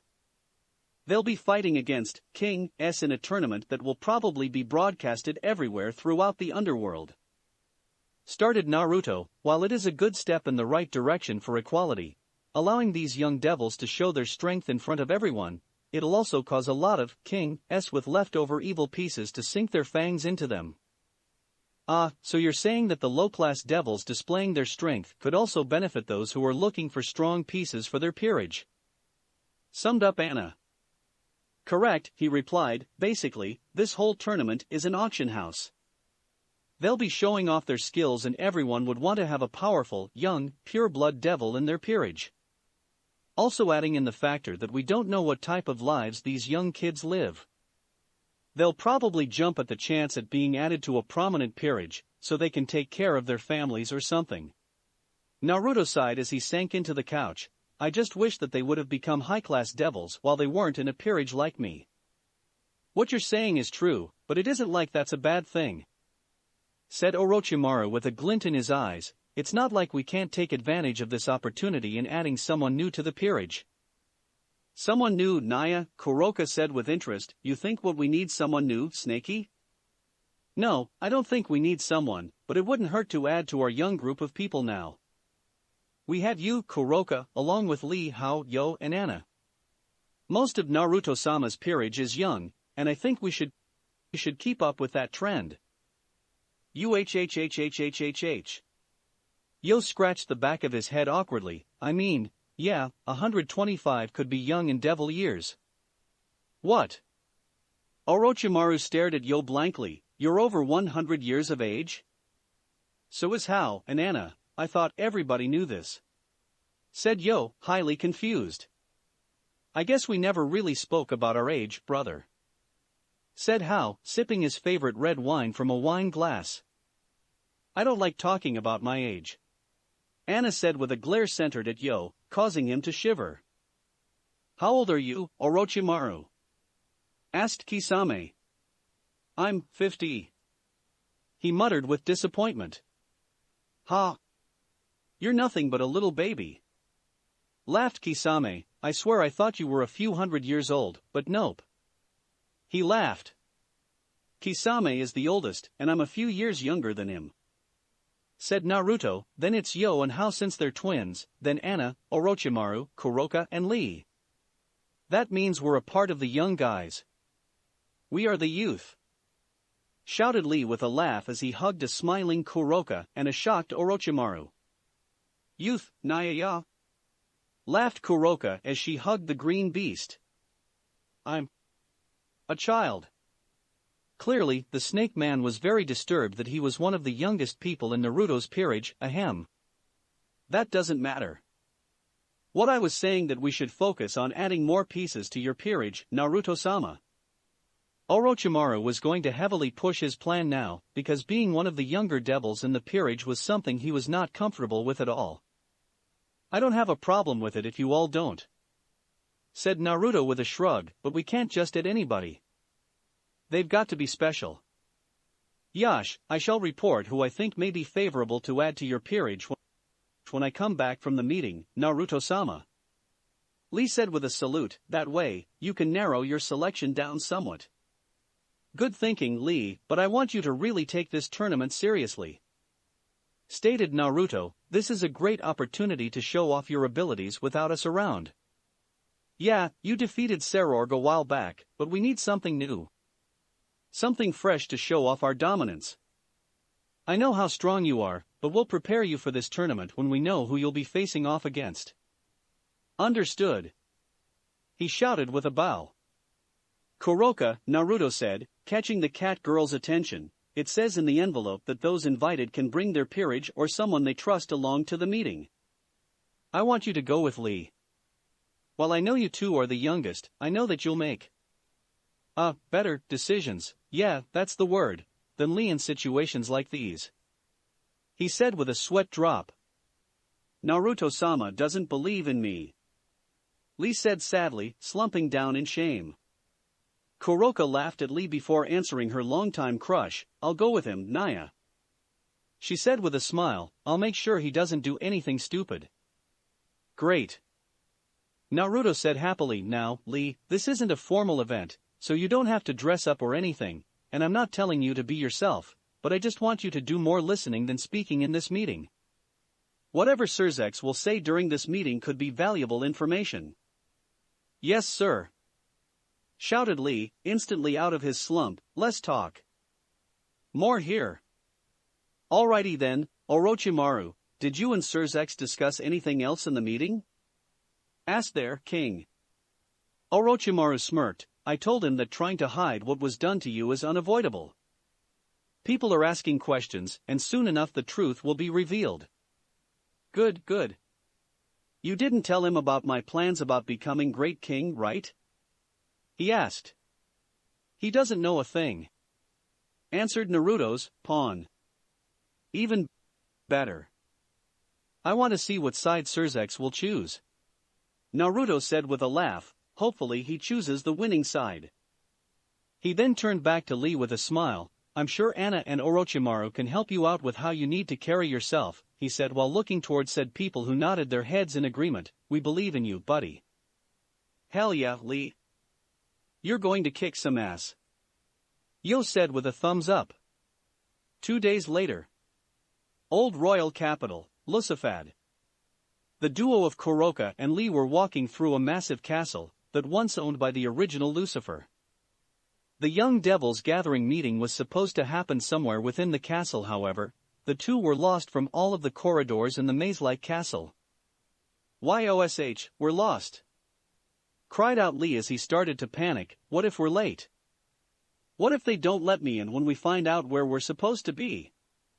Oh, Ms. Kuroka, this is a disaster. Calm down, Lee. Kuroka said with a smile and a roll of her eyes.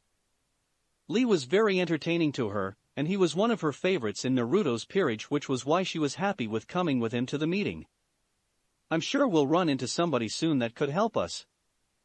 I don't understand why there isn't anybody here to help us. Shouted Lee as he clawed at his face in desperation, what will they think when they see me? They'll probably make fun of my jumpsuit. He cried. Kuroka sighed and chopped Lee on top of his head, causing him to cry out in pain. I said calm down, Lee. Remember how Orochimaru and Anna trained you in handling yourself. You can't look like a fool in front of the old, important guys. She smirked as she pulled out her trump card. I'm sure you don't want to disappoint Naruto, now do we, Naya? A fire sparked in Lee's eyes as he stood up with a revitalized confidence, YOSH. You are right, Ms. Kuroka. I shall remember my training that Mr. Orochimaru and Anna-sama gave me, and make Naruto-sama proud. He yelled. Good, now talk with your inside voice, Naya. She said while covering her ears, let's keep on walking around until we find someone. Agreed. Lee said and took the lead. Kuroka giggled as she walked behind her junior, following him down the many halls. While they were walking the halls of the castle, the sound of a distant explosion caught their attention. Kuroka smirked as she expressed her opinions, seems like the little kittens are already fighting, Naya. We should go to where we heard that explosion. Yes, ma'am. Lee said as the two started to head in that direction. It didn't take long until they found themselves in front of a door that was blown open by some type of magical attack. Standing in front of the door was two familiar, King S and a peerage to boot. YOSH. It's Rias and Sarorg. He shouted as he ran up to the unsuspecting two and trapped them into a bear hug. I haven't seen you two in so long. LLE. Shouted Rias with an embarrassed blush, put me down this instant. Seems like you're still alive and well, Lee. Sarorg said with a charming smile as the green beast set them back on the floor. Yes. Yes, I am. He shouted. His next victims of his excitement were those a part of Rias' peerage, YOSH. Everyone is here. Yo, Lee. Said Issei, stepping up to give his friend some dap. Hello, Issei. Lee said, dapping up his friend, how are you guys? We're fine, Lee. Said Kiba with a smile, glad to see his friend after a month of being apart, but what are you doing here, Lee? Our Lee got an invite to this meeting, Naya. Said Kuroka as she walked up to the group. It seems like the old devils recognize Lee as a prominent young devil, as they should. Really, dude? Said Issei with happiness as he showed him a red envelope. I got invited too. That's incredible, Issei. Said Lee. The two ignored the others in favor of talking to each. They hadn't seen each other in quite some time after all. Hello, Kuroka. Rias said politely. Good to see you again, childish Gremory, Naya. Kuroka said with a giggle, causing Rias' eyebrow to twitch somewhat. Kuroka's golden orbs of mischief landed on Kaneko, who was slowly inching her body behind Akino. Hello there, Chiron. You look well, Naya. She said with a purr. Hello, sister. She said with a small wave, but nothing more. Kuroka frowned at her sister somewhat, but she let it slide. She didn't want to make a scene here. It's Zephyror and Seekvera that got things started. Sarorg said with a growl, this is why I suggested we didn't meet before our formal debut. Do you want to die, Zephyror? Said Seekvera Agars, a beautiful teenage girl with long blonde hair and pink eyes. I doubt anyone would blame me if I killed you right now. The boy she was arguing with was Zephyror Glagiolavelas. Zephyror's most noticeable appearances were his greenish-blue hair and black magic tattoos on his face. Ha! The way you drive all the guys away, no wonder you're a virgin. That's why I offered to give you a personal opening ceremony, you ungrateful bitch. He shouted with no shame whatsoever. That guy has a nasty mouth on him. Said Issei with a sweat drop. This is what happens when you gather too many hotheads in one place. Said Sarorg as he walked towards the two. I didn't want to get involved in such a nonsensical squabble, but I've got no choice. His Ki filled the room as he glared at the two. If you two keep this up, you'll be fighting me. He said with absolute dominance. Oh really? Shouted Zephyror with spit flying out his mouth. I don't care what you say, SAIAORG. I can do whatever I want and say whatever the fuck I want to say. And if he attention was curved once he saw Lee walking up towards them, holy shit. You're Lee the Green Beast. Zephyror passed by Sarorg, unknowingly saving himself from being destroyed by the Baelair with one of his powerful punches. You're fucking awesome. Really? Said Lee with a head tilt. Hell yeah, bro. Said the excited Glagiolavelas, I watched your rating game against Sarorg a while back. You gave him that work. He shouted happily, patting Lee's shoulder, you're the real deal. Yosh. Thank you very much. I am glad you were impressed by my youth. Lee finished. And you're Kuroka the Nikomata. Zephyror said with a smirk as he walked up to the voluptuous catgirl. He licked his lips as he took in Kuroka's form, not even hiding the fact that he was eye-raping her. Damn, you're even sexier than I thought. He said with impure thoughts filling his mind. Hello. Kuroka said plainly, shooting Zephyror a small glare. She didn't like this dude at all. He reeked of arrogance and selfishness, attributes that were the exact opposite of her Naruto. I can show you a good time later on if you come with me, he said with lust-filled eyes.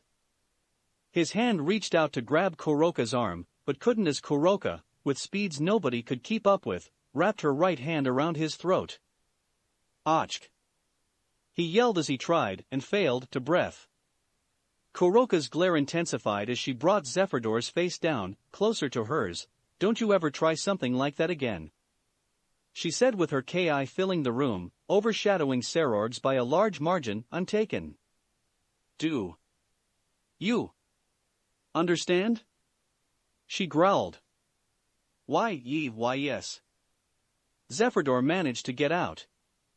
Kuroka growled once more before throwing the boy into one of the walls. His body impacted the wall with so much force that he was stuck in his own little crater that he was stuck in. Kuroka huffed and went to one of the chairs to sit in. Somebody has already pissed me off, Naya, she said with anger. She's strong, mumbled Sikvera, suppressing a shudder. Kuroka's ki was slowly dissipating, but Sikvera could have sworn she saw a flash of her own death for a few seconds. They're both strong, spoke Serorg as they watched Lee talk to Kuroka, wanting to make sure she was okay. It would be wise not to get on their bad side. Good thing that we're not, Sona said, introducing herself to the group. She was followed by Saji, her pawn, and Tsubaki, her queen. Naruto-sama's peerage is filled with monsters. You mean the compass needle of victory that's popped up out of nowhere? Said Sikvera. I've watched his rating games. It's crazy to me that someone that powerful has been hiding out, Lucifer knows where. His interest me, especially since I've hardly remember his name being mentioned in the books I've read. He likes to keep a low profile, said Sona, pushing up her glasses. While she knew the truth about Naruto, it wasn't her right to tell it right now. Naruto-sama is a very mysterious person. Nevertheless, I'm sure that there are still some people that are coming for the meeting, said Rias. Since Lee and ISE both have invites, even though they're low-class devils, I'm assuming that there will be more of them coming as well. The group of devils continued with some casual conversation for a while before the next person came in, somebody they didn't know. It was hard to tell if the person that walked in was either a boy or girl because they had bandages wrapped around most of their head, with only his left eye and ear showing. The person seemed to have a hunched back, and the sleeves to their poncho were being dragged on the ground as they walked. A long straw raincoat protruded from the back of the person's camo-designed scarf, and there was a noticeable metal object on their right arm of said person's arm. They finished their outfit with black pants and blue sandals. This seems like the place, muttered the person. Because of their deep voice, everyone came to the assumption that this person was male.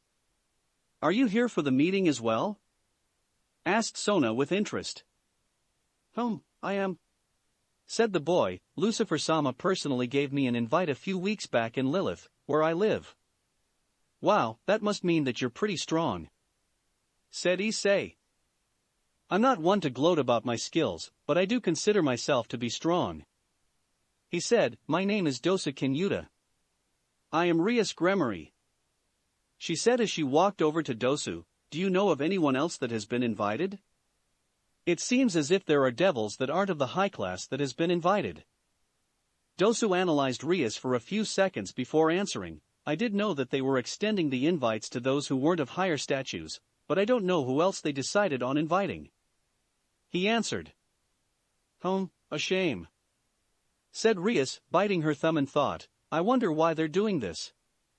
Dosu lone I narrowed at the Gremory Eris. Do you have a problem with the council doing this? He asked with suspicion. No, I don't, countered Rias, shooting Dosu a small scowl at his suspicion of her. I am just curious, is all. Dosu hummed to himself before walking away from the group, deciding on being by himself in one of the corners of the room.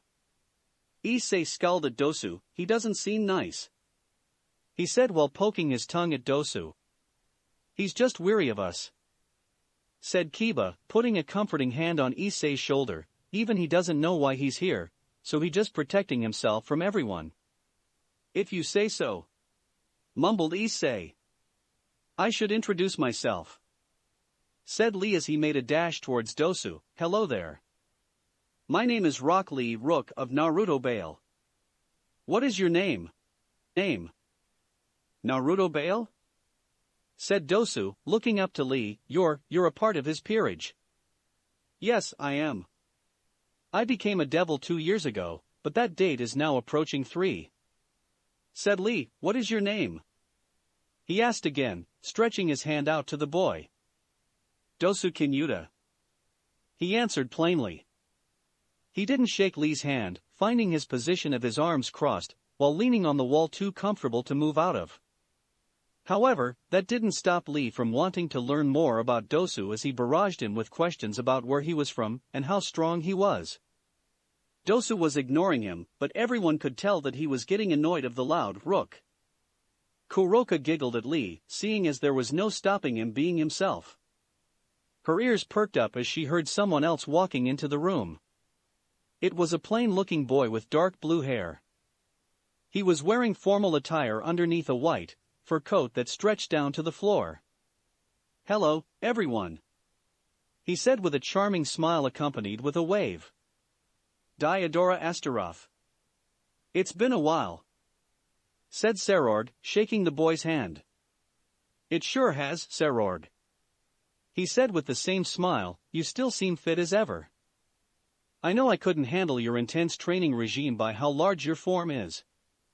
Kuroka ignored their conversation, finding nothing of importance out of it.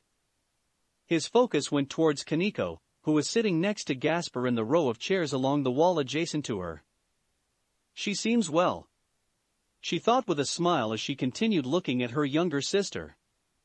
However, it was the voices of an approaching group of people that caught her attention. All right, guys. We've made it, so we gotta look professional. The voice came from a boy. A boy's voice that she sworn she'd heard before. Who is that? She mumbled to herself as she kept her eyes on the door.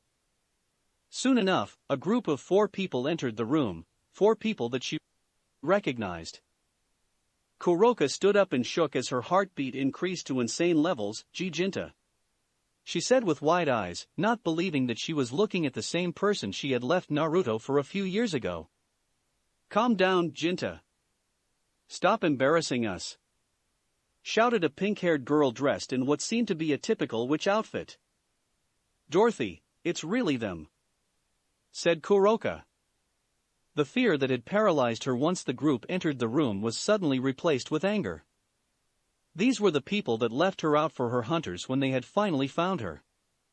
She had left Naruto, believing that they would be better for her, but they left her alone just to save their own skin. A small amount of Ki left her body, but it was all that was needed to attract attention. Jinta and his peerage, along with a few others in the room, turned towards the source of said Ki. Jinta, who was wearing a blue sleeveless shirt that was tucked into khaki pants and white shoes to finish his outfit, eyes widened when he took in the form of his former friend, Kuroka. He shouted with shock. That is Kuroka. Shouted another boy that Kuroka recognized as Jack.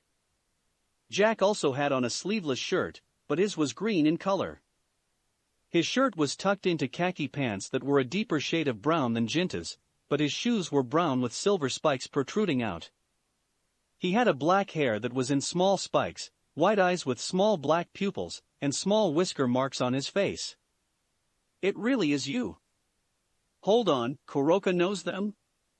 Said Lee, ceasing his one-sided conversation with Dosu in favor of watching the scene of Kuroka and Jinta with his peerage. Kuroka growled at them, but she didn't make any other movements. This isn't the place to make a scene. I already did with that dumb jerk still stuck in the wall, but they just had to be here. She thought while clenching her fist in anger.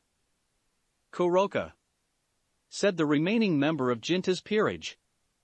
Kuroka recognized her as Snow. Snow was a cute girl with short, dark blue hair with a pink bow resting on her head. She was wearing a pink jacket, pinkish red short shorts, and red shoes.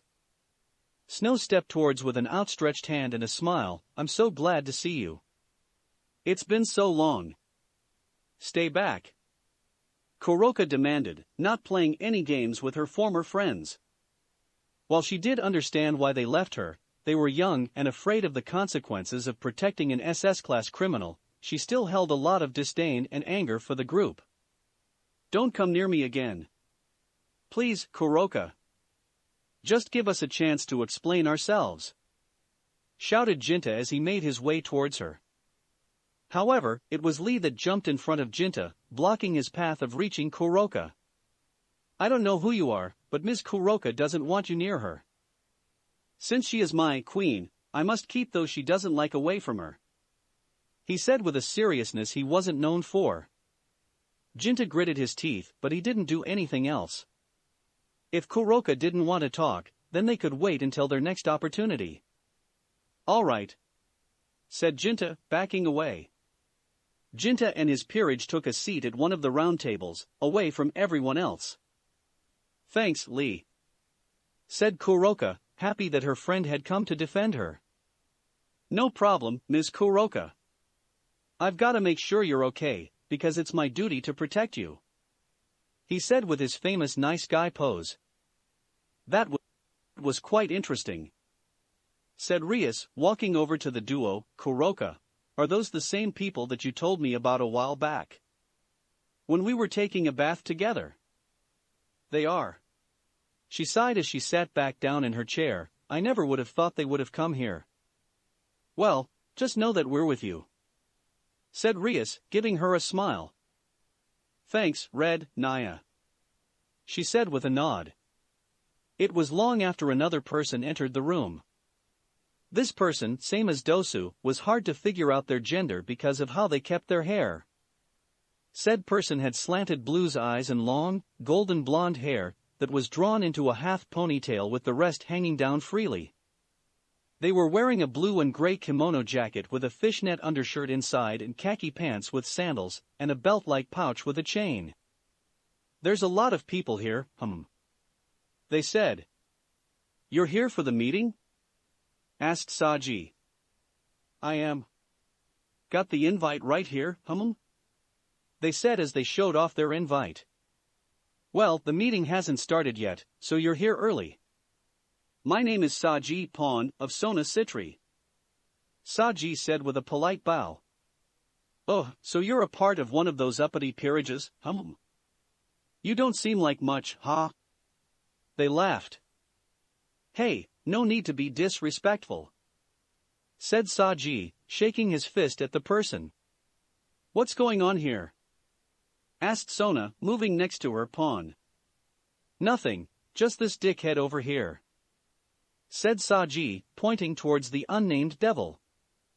Dickhead, I'm far from such a disgusting thing. I am an prominent artist, and if you keep calling me names, you'll get to see firsthand how deadly my art can be, they said. Who are you? Asked Sona while stretching her arm in front of Saji, stopping him from engaging the mysterious person.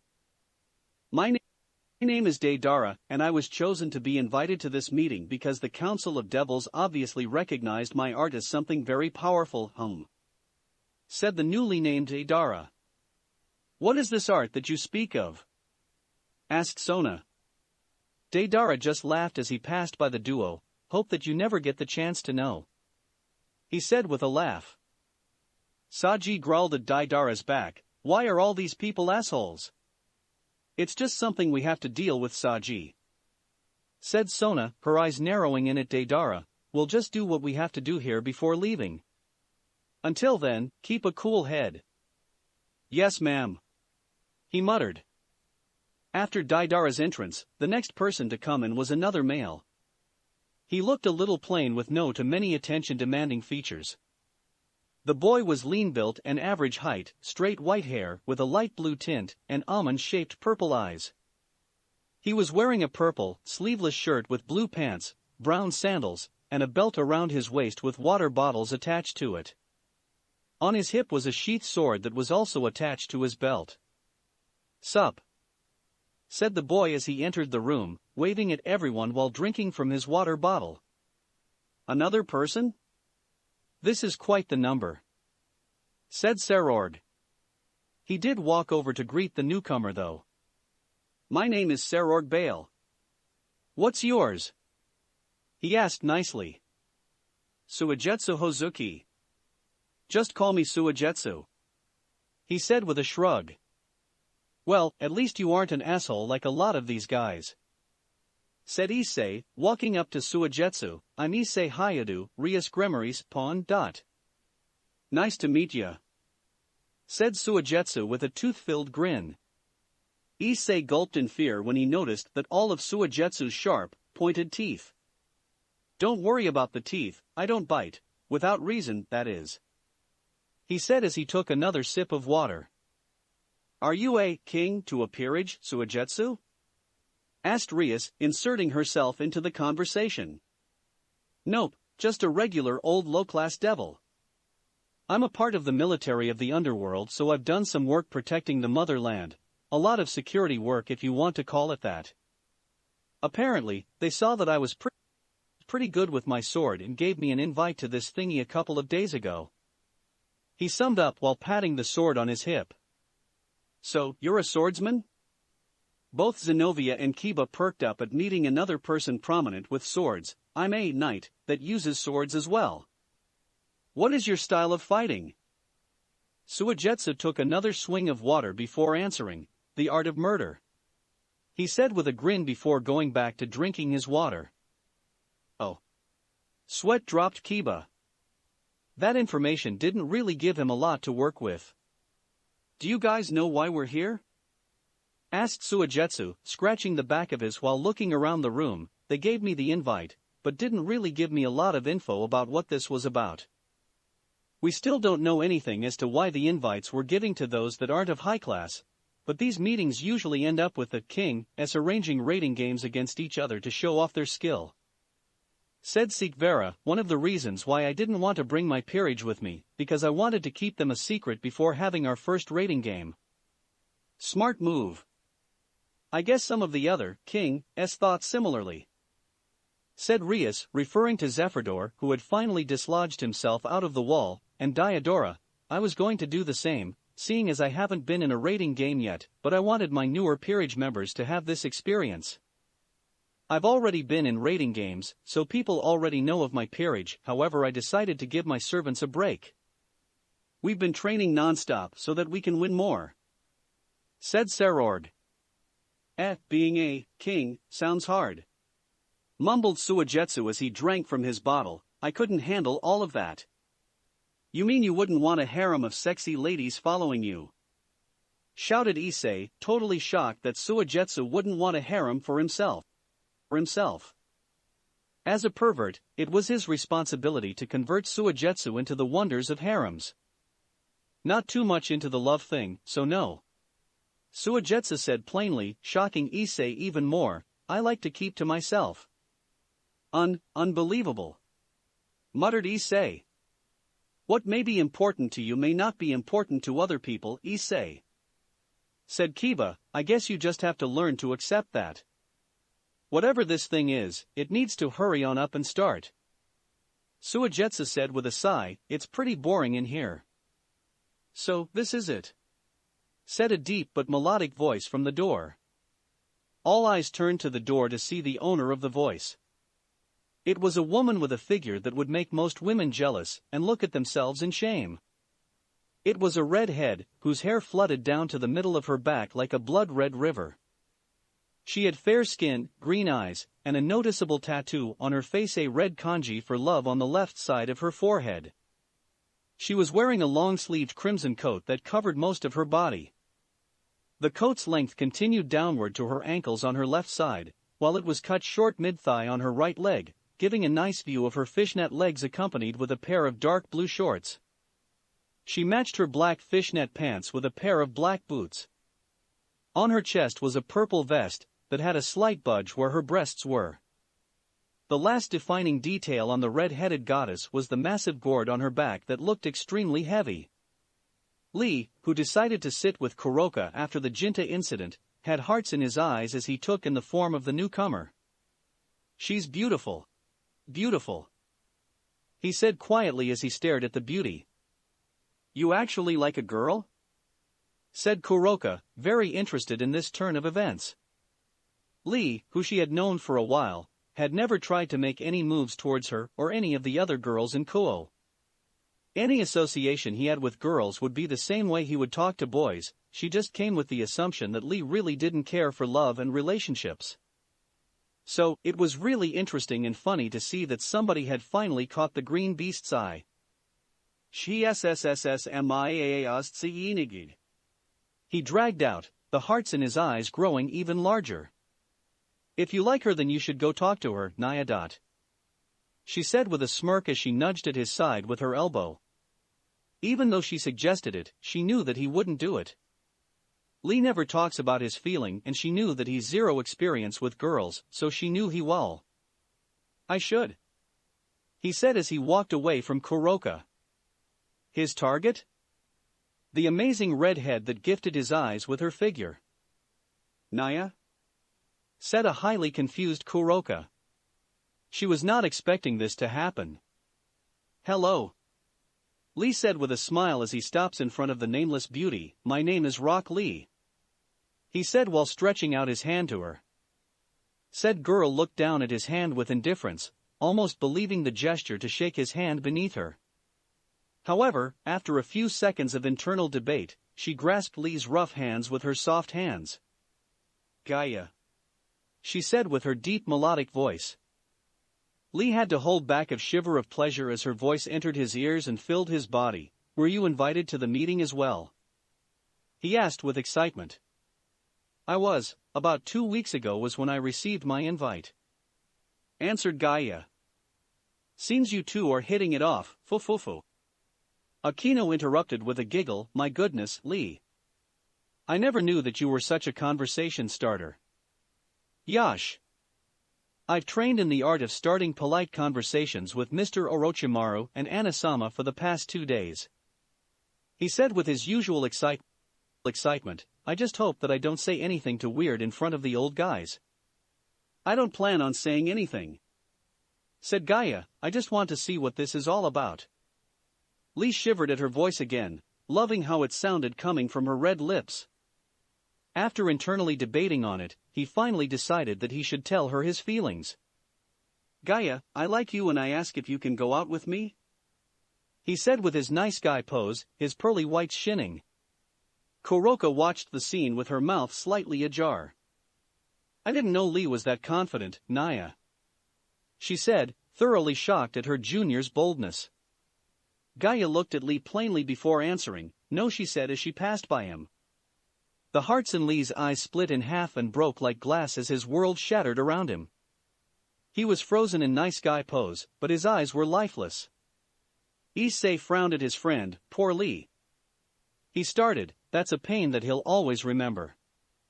"His confidence is truly something, however," said Sona, pushing her glasses up a little. "I would have never even guessed he came over to ask her out." "It's all right, Lee," said Kuroka, walking over to her friend and patting his back. "If you give up now, you'll never get to show her how much you like her, Naya." Instantly, a fire appeared in his eyes as gripped his hands together. "You're right, Ms. Kuroka. I just have to keep on trying and show her my youth." Everyone, even Gaia, sweat dropped at the beast. Kuroka sighed and took her hand off of his back. "At least you're happy." Everyone's attention went to the other door that was in the room. An older devil with formal clothes on entered the room and spoke. "It seems like everyone is here. All of those that were invited, please follow me. Everyone else can wait here until we're done." "Seems like it's my time to go, Ms. Kuroka," said Lee. "I'll be back in a jiff and shall remember my formal talking skill training with Mr. Orochimaru and Anasama." "Good, even though I thought that I'd be able to come with you," she said with a growl, "but just make sure to take care of yourself. Remember, you're representing Naruto while you're in there." "Yes, ma'am," he said with a salute. "I'll see you later." He waved at her as he followed the group into the other room. Kuroka sighed as she watched the doors to the room Lee went into close, leaving her with the rest of the uninvited devils. She sat down in her seat and checked her nails out of boredom. If I wasn't allowed to go inside in the first place, I don't know why I'm even here, Naya. She said with anger evident in her voice. She felt the eyes of multiple people on her skin, and she looked over to see Jack, Snow, and Dorothy all staring at the cat girl. She blew on her bangs out of her face and crossed both her arms and legs. Now I may have to deal with these idiots, she said with a childish huff. Inside meeting room. 13 devil youths, thought Surzex as he looked down from his position. He was seated next to his fellow Satans, with the rest of the council had seats to his far left and right. These are the devil youths that may be responsible for stopping a civil war. He was proud of their selection, especially the devils that weren't of high class. Since he did have a tournament set up for his chosen 13, he had to make sure that they would all be proficient enough in skill in order to make things fair and interesting. Only 4 will be a part of the rookie 4. While they're fighting for that title, we'll use this to not only lower tensions with the devils with the underworld, but with other factions as they are invited to watch this historic moment happen with us. It was the same older devil that led the youth into the meeting room would be the one to start things off. We are here to evaluate the noble leaders of the next generation. He started, this meeting is of utmost importance, and it would do you good to listen to your Satan leaders. Surzex was the next to speak. The 13 of you represent the next generation of your esteemed families and clans, and possess outstanding skills and power.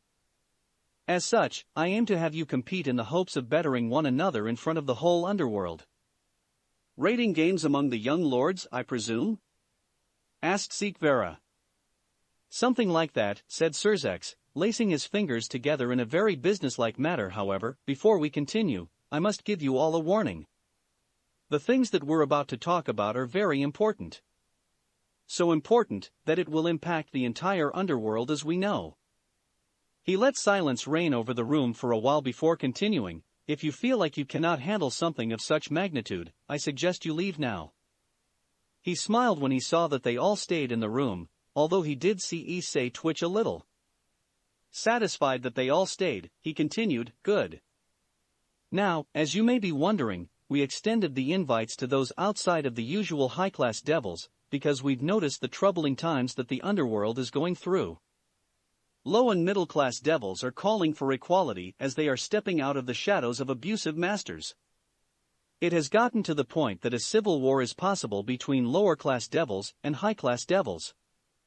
So, you wanted to show inclusion in what is usually reserved for high-class youths only by inviting those of lower class. Rias summed up. Correct. Correct. While it won't solve everything, we consider this to be a large step in the right direction. Spoke Ajuka, what usually happens, is that we pit the young devils against each other to show their family's strength in front of everyone, giving a glimpse as the future of your particular clans. Seeing as times are changing, we needed to do something to calm the growing tensions in the underworld, which is why Falbium came up with a plan that he'll explain to you now. The usually sleeping Satan was wide awake for this meeting. He gave a rare smile to the youth below him as he began to speak. I devised a plan that will include devils of all social rankings together. Instead of the youth of prominent clans facing each other in a rating game, I suggested that we gather devils from each of the social classes and pit them all together. Battle Royal style. Battle Royal, said Sona, shocked, along with some of the other young devils in attendance. You mean that you want us to face each other at the same time? Absolutely, said Falbium. This gives the devils of a lower class the platform to show what they are capable of against high-class devils. The kings won't be allowed to use their peerages as they will have to fend for themselves in this battle, which will show if you all are truly stronger or are you just hiding behind your peerage, he said while looking down upon those with peerages. Dosu raised his hand, asking for permission to speak. Do you have a question, Dosu? Asked Surzex. I do, he said. He quickly pointed towards Rias and Issei who were standing next to each other. While this battle royal does sound pleasing, I must point out that he is a part of the Grimory's peerage. If this truly is a every man for themselves type of battle, why would somebody who is a part of peerage be invited to this meeting even though their king has been invited as well? They'll just team up in the tournament, giving them an unfair advantage against the rest of us. This is true. Surzek said with a sigh as he looked towards Rias and Issei. I'm going to need you two to promise that you won't team up with each other nor show any favoritism towards each other in this battle royal. As I've said before, in order for this to work, we need you to be against each other like enemies of another peerage in a rating game. But why invite Issei if he is a part of my peerage? Said Rias, very displeased that she was being pit against her pawn. Issei is this generation's Red Dragon Emperor. People would like to see what Issei can do with his power since he hasn't had an opportunity to do so since being reincarnated by you, Rias. It also helps that he is a low-class devil, which will push the advancement of our mission of creating equality. He needs to be here, and that is all I shall speak of it. Surzek finished sternly. Rias growled but didn't say anything in return, knowing that it wouldn't be wise to fight against the Lucifer of the underworld even if he said Lucifer is your older brother. I assure you, Dosa, that these two won't be teaming up with each other during the tournament. Does this quell your worries? Yes, even though I was never worried. I plan on cleaning through these pampered babies anyway. He said with a shrug. Pampered babies? Sikvera sent a glare at the hunched-back boy, along with some of the other Kings. Dosa rolled his lone eye at Sikvera's attempt to make him scared. You all don't scare me one bit. I can promise you that some of you so-called high-class devils only have that social statue because you were born that way. Even some of these older geezers in this room don't deserve social stature of that level. You watch your mouth.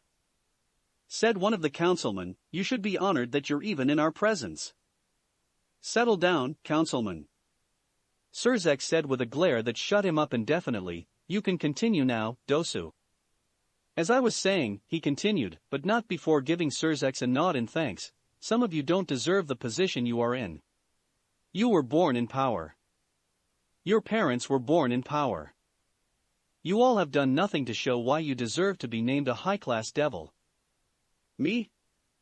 I fought to get to where I am today, and I know for a fact that I can clean through that Gremory girl with ease. He said, continuing to attack Rias. What problem do you have with me? Said Rias, clearly annoyed that Dosa was focusing a lot of his attention on her. I've never done anything to you. You exist. That's all you have to do to me. He countered, you're just a prime example of not doing anything to earn your notoriety. I'll be the one to expose a lot of you, Kings, in this battle royal. While some of the things you speak on are true, you're bringing a lot of attention to yourself before the fighting has even started, Dosu. Said Serord. It's attention that I can handle. He said with a wave, dismissing Serord, while I consider you to be one of the better ones in this group of high-class devils, don't act as if you're unbeatable yourself. I never said that. Said Serord. You haven't, but I just want to reveal the facts. That Lee kid over there beat you while you had on your balance breaker. However, because your balance breaker is your pawn, and seeing as you won't be able to bring servants into the fight, you won't have that factor to depend on anymore. I only use my balance breaker for times of urgent need. Serord said sternly, I don't depend on it to be strong. I'm strong on my own, and I will show that in this free-for-all formed rating game. While Lee did beat me a few months back, there are other factors that you aren't including here. Lee could face a few other opponents before me, tiring him out. That may be all I need to defeat him. While I don't like winning that way, in this type of battle you need to use strategy to win. If you say so. Said Dosu, closing his lone eye and crossing his arms. Again, you're one of the few high-class devils that had to put in some type of work to get to where you are now, so I have a respect for you, and I'm pretty sure that you have a high chance at winning. These other guys though, I'm not sure about. This whole thing has got me pumped. Said Jinta, speaking for the first time. I've never been in a rating game before, but I feel like this is the best opportunity to show what I'm made of. I'm glad you are, Jinta. Said Surzek, it was a Juka who had picked you to be in this special rating game. He sees potential in you. I do. Said Ajuka, looking down upon the spiky-haired boy. I know your parents as they worked with me a few times in my lab. I'm sure that you're just as impressive, if not more, as your parents. Thanks for that, Beelzebub-sama. Jinta said with a bow. I won't let you down. I have a question. Zephyrdor said loudly, what's the prize we get if we win? Along with a handsome money prize to the winners, those with the most impressive display of skill will be part of the historic Rookie 4 group. It's a group of 4 young devils recognized for the strength and strategic thinking in the midst of BA. A cash prize. Shouted Suigetsu, not even caring about being a part of the Rookie 4. Just how much cash are we talking about? Surzek smirked at his enthusiasm, enough to buy you 3 mansions in the Gremory territory. Holy shit. Now I've gotta win. Said Suigetsu with a large grin, I can buy me my own private lake. That does sound good, said Deidara with a grin as he thought about all the things he could buy. I do have another question. Which is? Asked the Lucifer Satan. My magic spells tend to be on the more destructive side. If I were to kill anybody, would I be punished, He asked with a small but murderous grin. While we aren't projecting the fighting to such an intense level, this is technically still a rating game, meaning all deaths are considered accidental. Said Falbium. You've gotta be kidding me. Said Issei, not feeling too comfortable around Suigetsu as he saw his eyes change from excited to very, very excited. I feel like some of these guys are going to take things a little too far. He mumbled with a sweat drop. There is something else I want to clear up. Said Surzex, while being one of the last remaining 4 of the tournaments is the goal, it won't certify you a spot in the Rookie 4. We will all be judging you all, unbiased of course, on your performance. Things like how many people you retire, how long you last in the tournament, planning and strategies you use, and more will be determined on who will become a member of the Rookie 4. This is getting better by the second, said Deidara with a grin. When do you plan for this specialized rating game to happen? Asked Seekvera. We are giving you all 20 days to prepare for this battle. This is a really big event and many prominent figures will be in attendance. Of course, the Underworld will be watching, but I plan on having those from other factions come to the Underworld to watch as well. This is really a big event, and the last thing that we need is for one of you to not show up when we need you the most. Peace may be written on this rating game and we need full cooperation, understood? Said Surzex. Hi. They all shouted in return. Good. He said with a smile, we may or may not have another meeting before the rating game. We'll inform if we decide to do so. I have a question. Said Lee, speaking for the first time and drawing everyone's attention. What is the formal name of this tournament? The Devil Exams. Said Ajuka, it's simple, but it fits the bill. A tournament that will features the Underworld's future. Devil Exams seems to sum that up in a way. I agree, and I just want to thank you all for giving me this opportunity. Said Lee with a bow, surprising those that knew him. Lee acting calm was a rare sight to see. As I represent my master, Naruto Bael, I assure you that I will not displease you in this rating game. You can expect your best from me. The same from me. Said Jinta with a smirk, no holding back. Can't afford to do that for an event like this. This is quite interesting. Said Diodora with his ever-present charming smile. I'd be lying if I said that I wasn't excited for this tournament. I have similar thoughts as you, Diodora. Said Sona, pushing up her glasses. This tournament will be a test to see how strong I really am against other powerful devils my age. I'll show everyone just how great my art is. Shouted Deidara, you'll see that true art is at an instant, Somebody should really watch these two. Sweat dropped Issei as he watched Suigetsu and Deidara hype themselves up about the possible murders they may be able to cause during the tournament, but I've gotta work on myself if I want to win this thing. Seems like some special training is in order, so that I can dominate my way to the top. Everyone was professing their feelings for the tournament, all except for Gaia and Rias.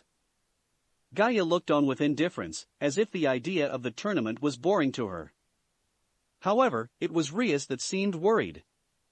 She watched as everyone else was pumping themselves up for the tournament, but she couldn't help but frown as a wave of discomfort washed throughout her body.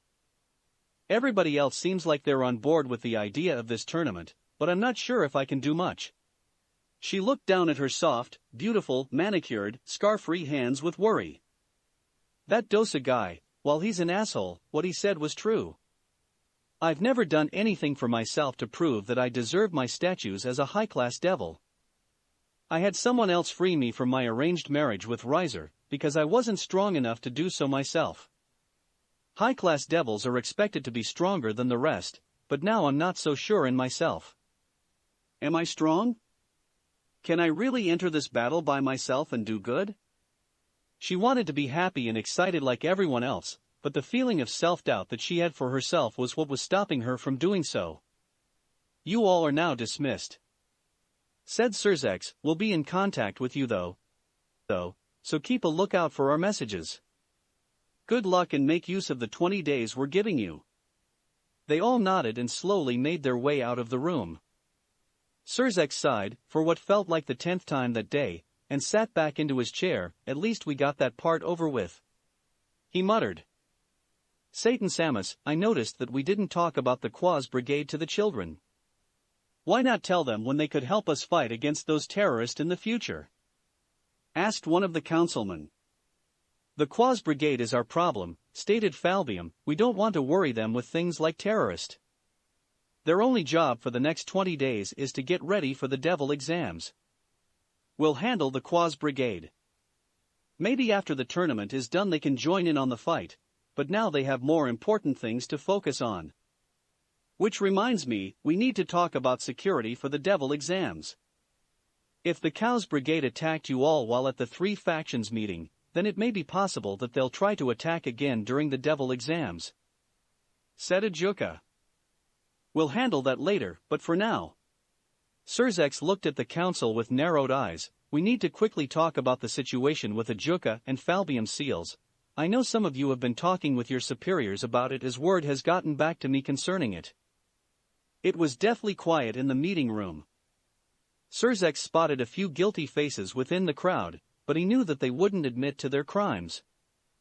Some of them looked away when he made eye contact with them, not wanting him to see the fear in their eyes. I'm not going to punish you for it, but I'm ordering you all to go to your superiors and tell them to keep tight-lipped about this.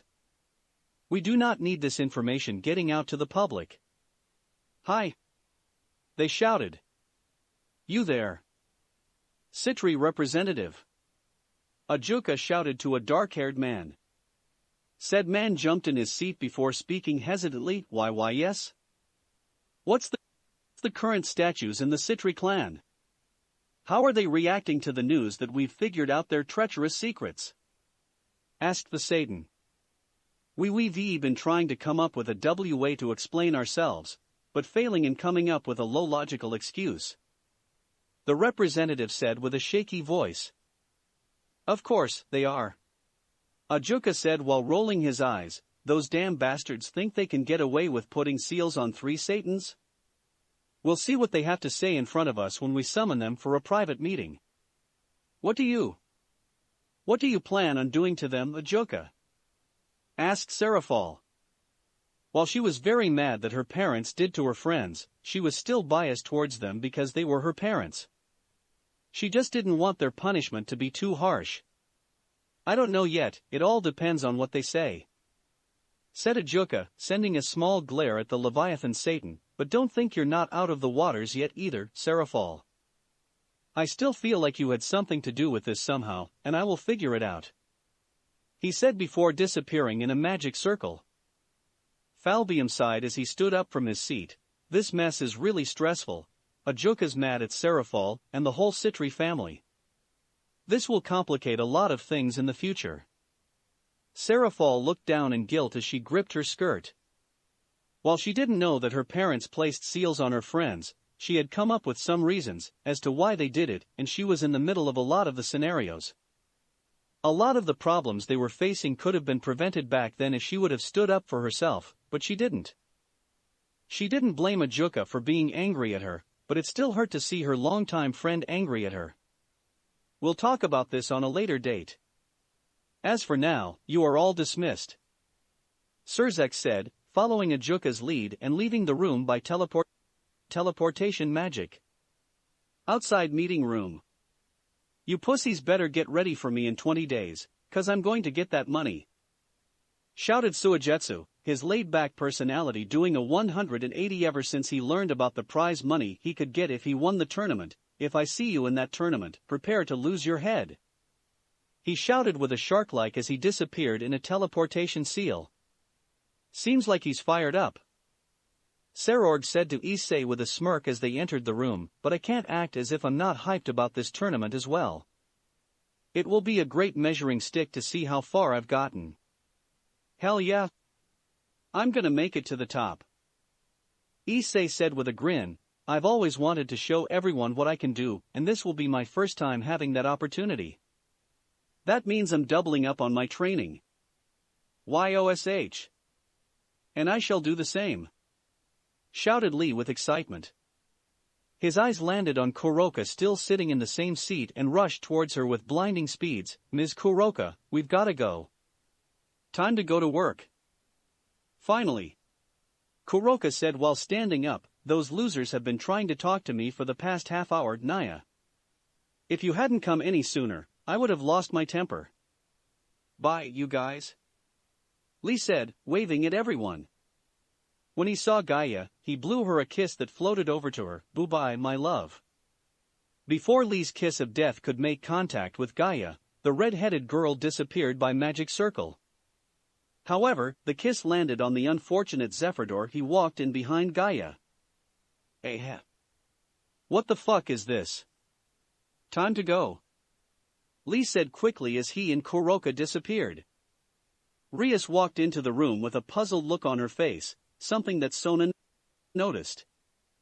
She seemed lost in her own thoughts, and based on the face she was making, those thoughts weren't so pleasing. You seem troubled, said Sona to her close friend. I am, she admitted. I don't feel confident in myself at all, Sona.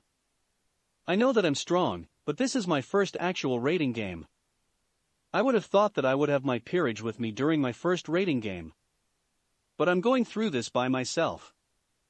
I don't know if I can do it. Doubting yourself, while you are a potential enemy, I shouldn't be helping you, she said while pushing up her glasses, but you are my friend. You don't have to listen to me, Rias, but know that you are a powerful devil. You have the powers of Bael and Gremory flowing through your veins. You must have confidence in yourself if you want to bring honor, not only to yourself, but your clan. If you don't, then I'll take advantage of that during the tournament. Sona, Rias whispered. You are my friend, one of my closest friends, but friendships won't matter during that game, she said with narrowed eyes. You need to believe in yourself, because I won't believe in you for you. I understand. Rias nodded with some conviction. Good. I'll see you at the tournament then. Stay safe, she said with a wave as she went to reunite with her peerage members. Watching her friend walk away, Rias thought over what she said. I felt like I've always had confidence in myself. Maybe I had confidence whenever I'm around my peerage. We've done a lot together, and we are hardly apart. Maybe I depend on them too much. What she said was right, said a familiar voice coming from behind her. It was Dosu, slowly making his way down the hall. He stopped beside Rias as he watched everyone in the room talk amongst themselves. If you don't have confidence in yourself, she, along with everyone in this room, will take advantage of you. So now you want to give me pep talks after grilling me during the meeting? Said Rias with a scowl. No, I'm just confirming what she said, he replied. I don't care if you listen to it or not. Even if you do, I don't believe that it would do any good for you. I can see that you're not ready for something like this. You've never done anything by yourself, always needing help. While he only had one eye showing, the intensity of his glare created a wave of fear within the Gremory heiress. This tournament is the worst possible thing that could happen to you. Rias flinched, taking a step back from the hunchback boy. Shut up. You don't know what you're talking about. Yes, I do. You're not built for this. You're not built like I am. I can handle the pressure. I can handle millions of eyes on me, and I can handle every doubting me. Betting against me. His eye narrowed. But you, by yourself, you are weak, and I'll be the one to expose you for weakness. Heiress to Gremory. Hey, said Issei, stepping up to the duo. I don't know what you're saying, but keep away from Rias, you understand me, bandage face? Dosa closed his eye and chuckled. Sure thing, Red Dragon Emperor. He slowly stepped around Issei and made his way to the door, but not before giving the two a backhanded wave. Things are going to be interesting when Pawn and King are pitted against each other. He stopped and looked back at the two, and Rias and Issei swore they could feel the evil grin from under Dosa's bandages. I'll be watching you too, and then I'll end you. He finished. Dosa turned around and made his out of the room, leaving an angry Hayadu and a worry-filled Gremory. That's it for this reading. Hit like and subscribe for a free ticket pass going to the different worlds of anime fanfictions. Looking forward to having you on board again.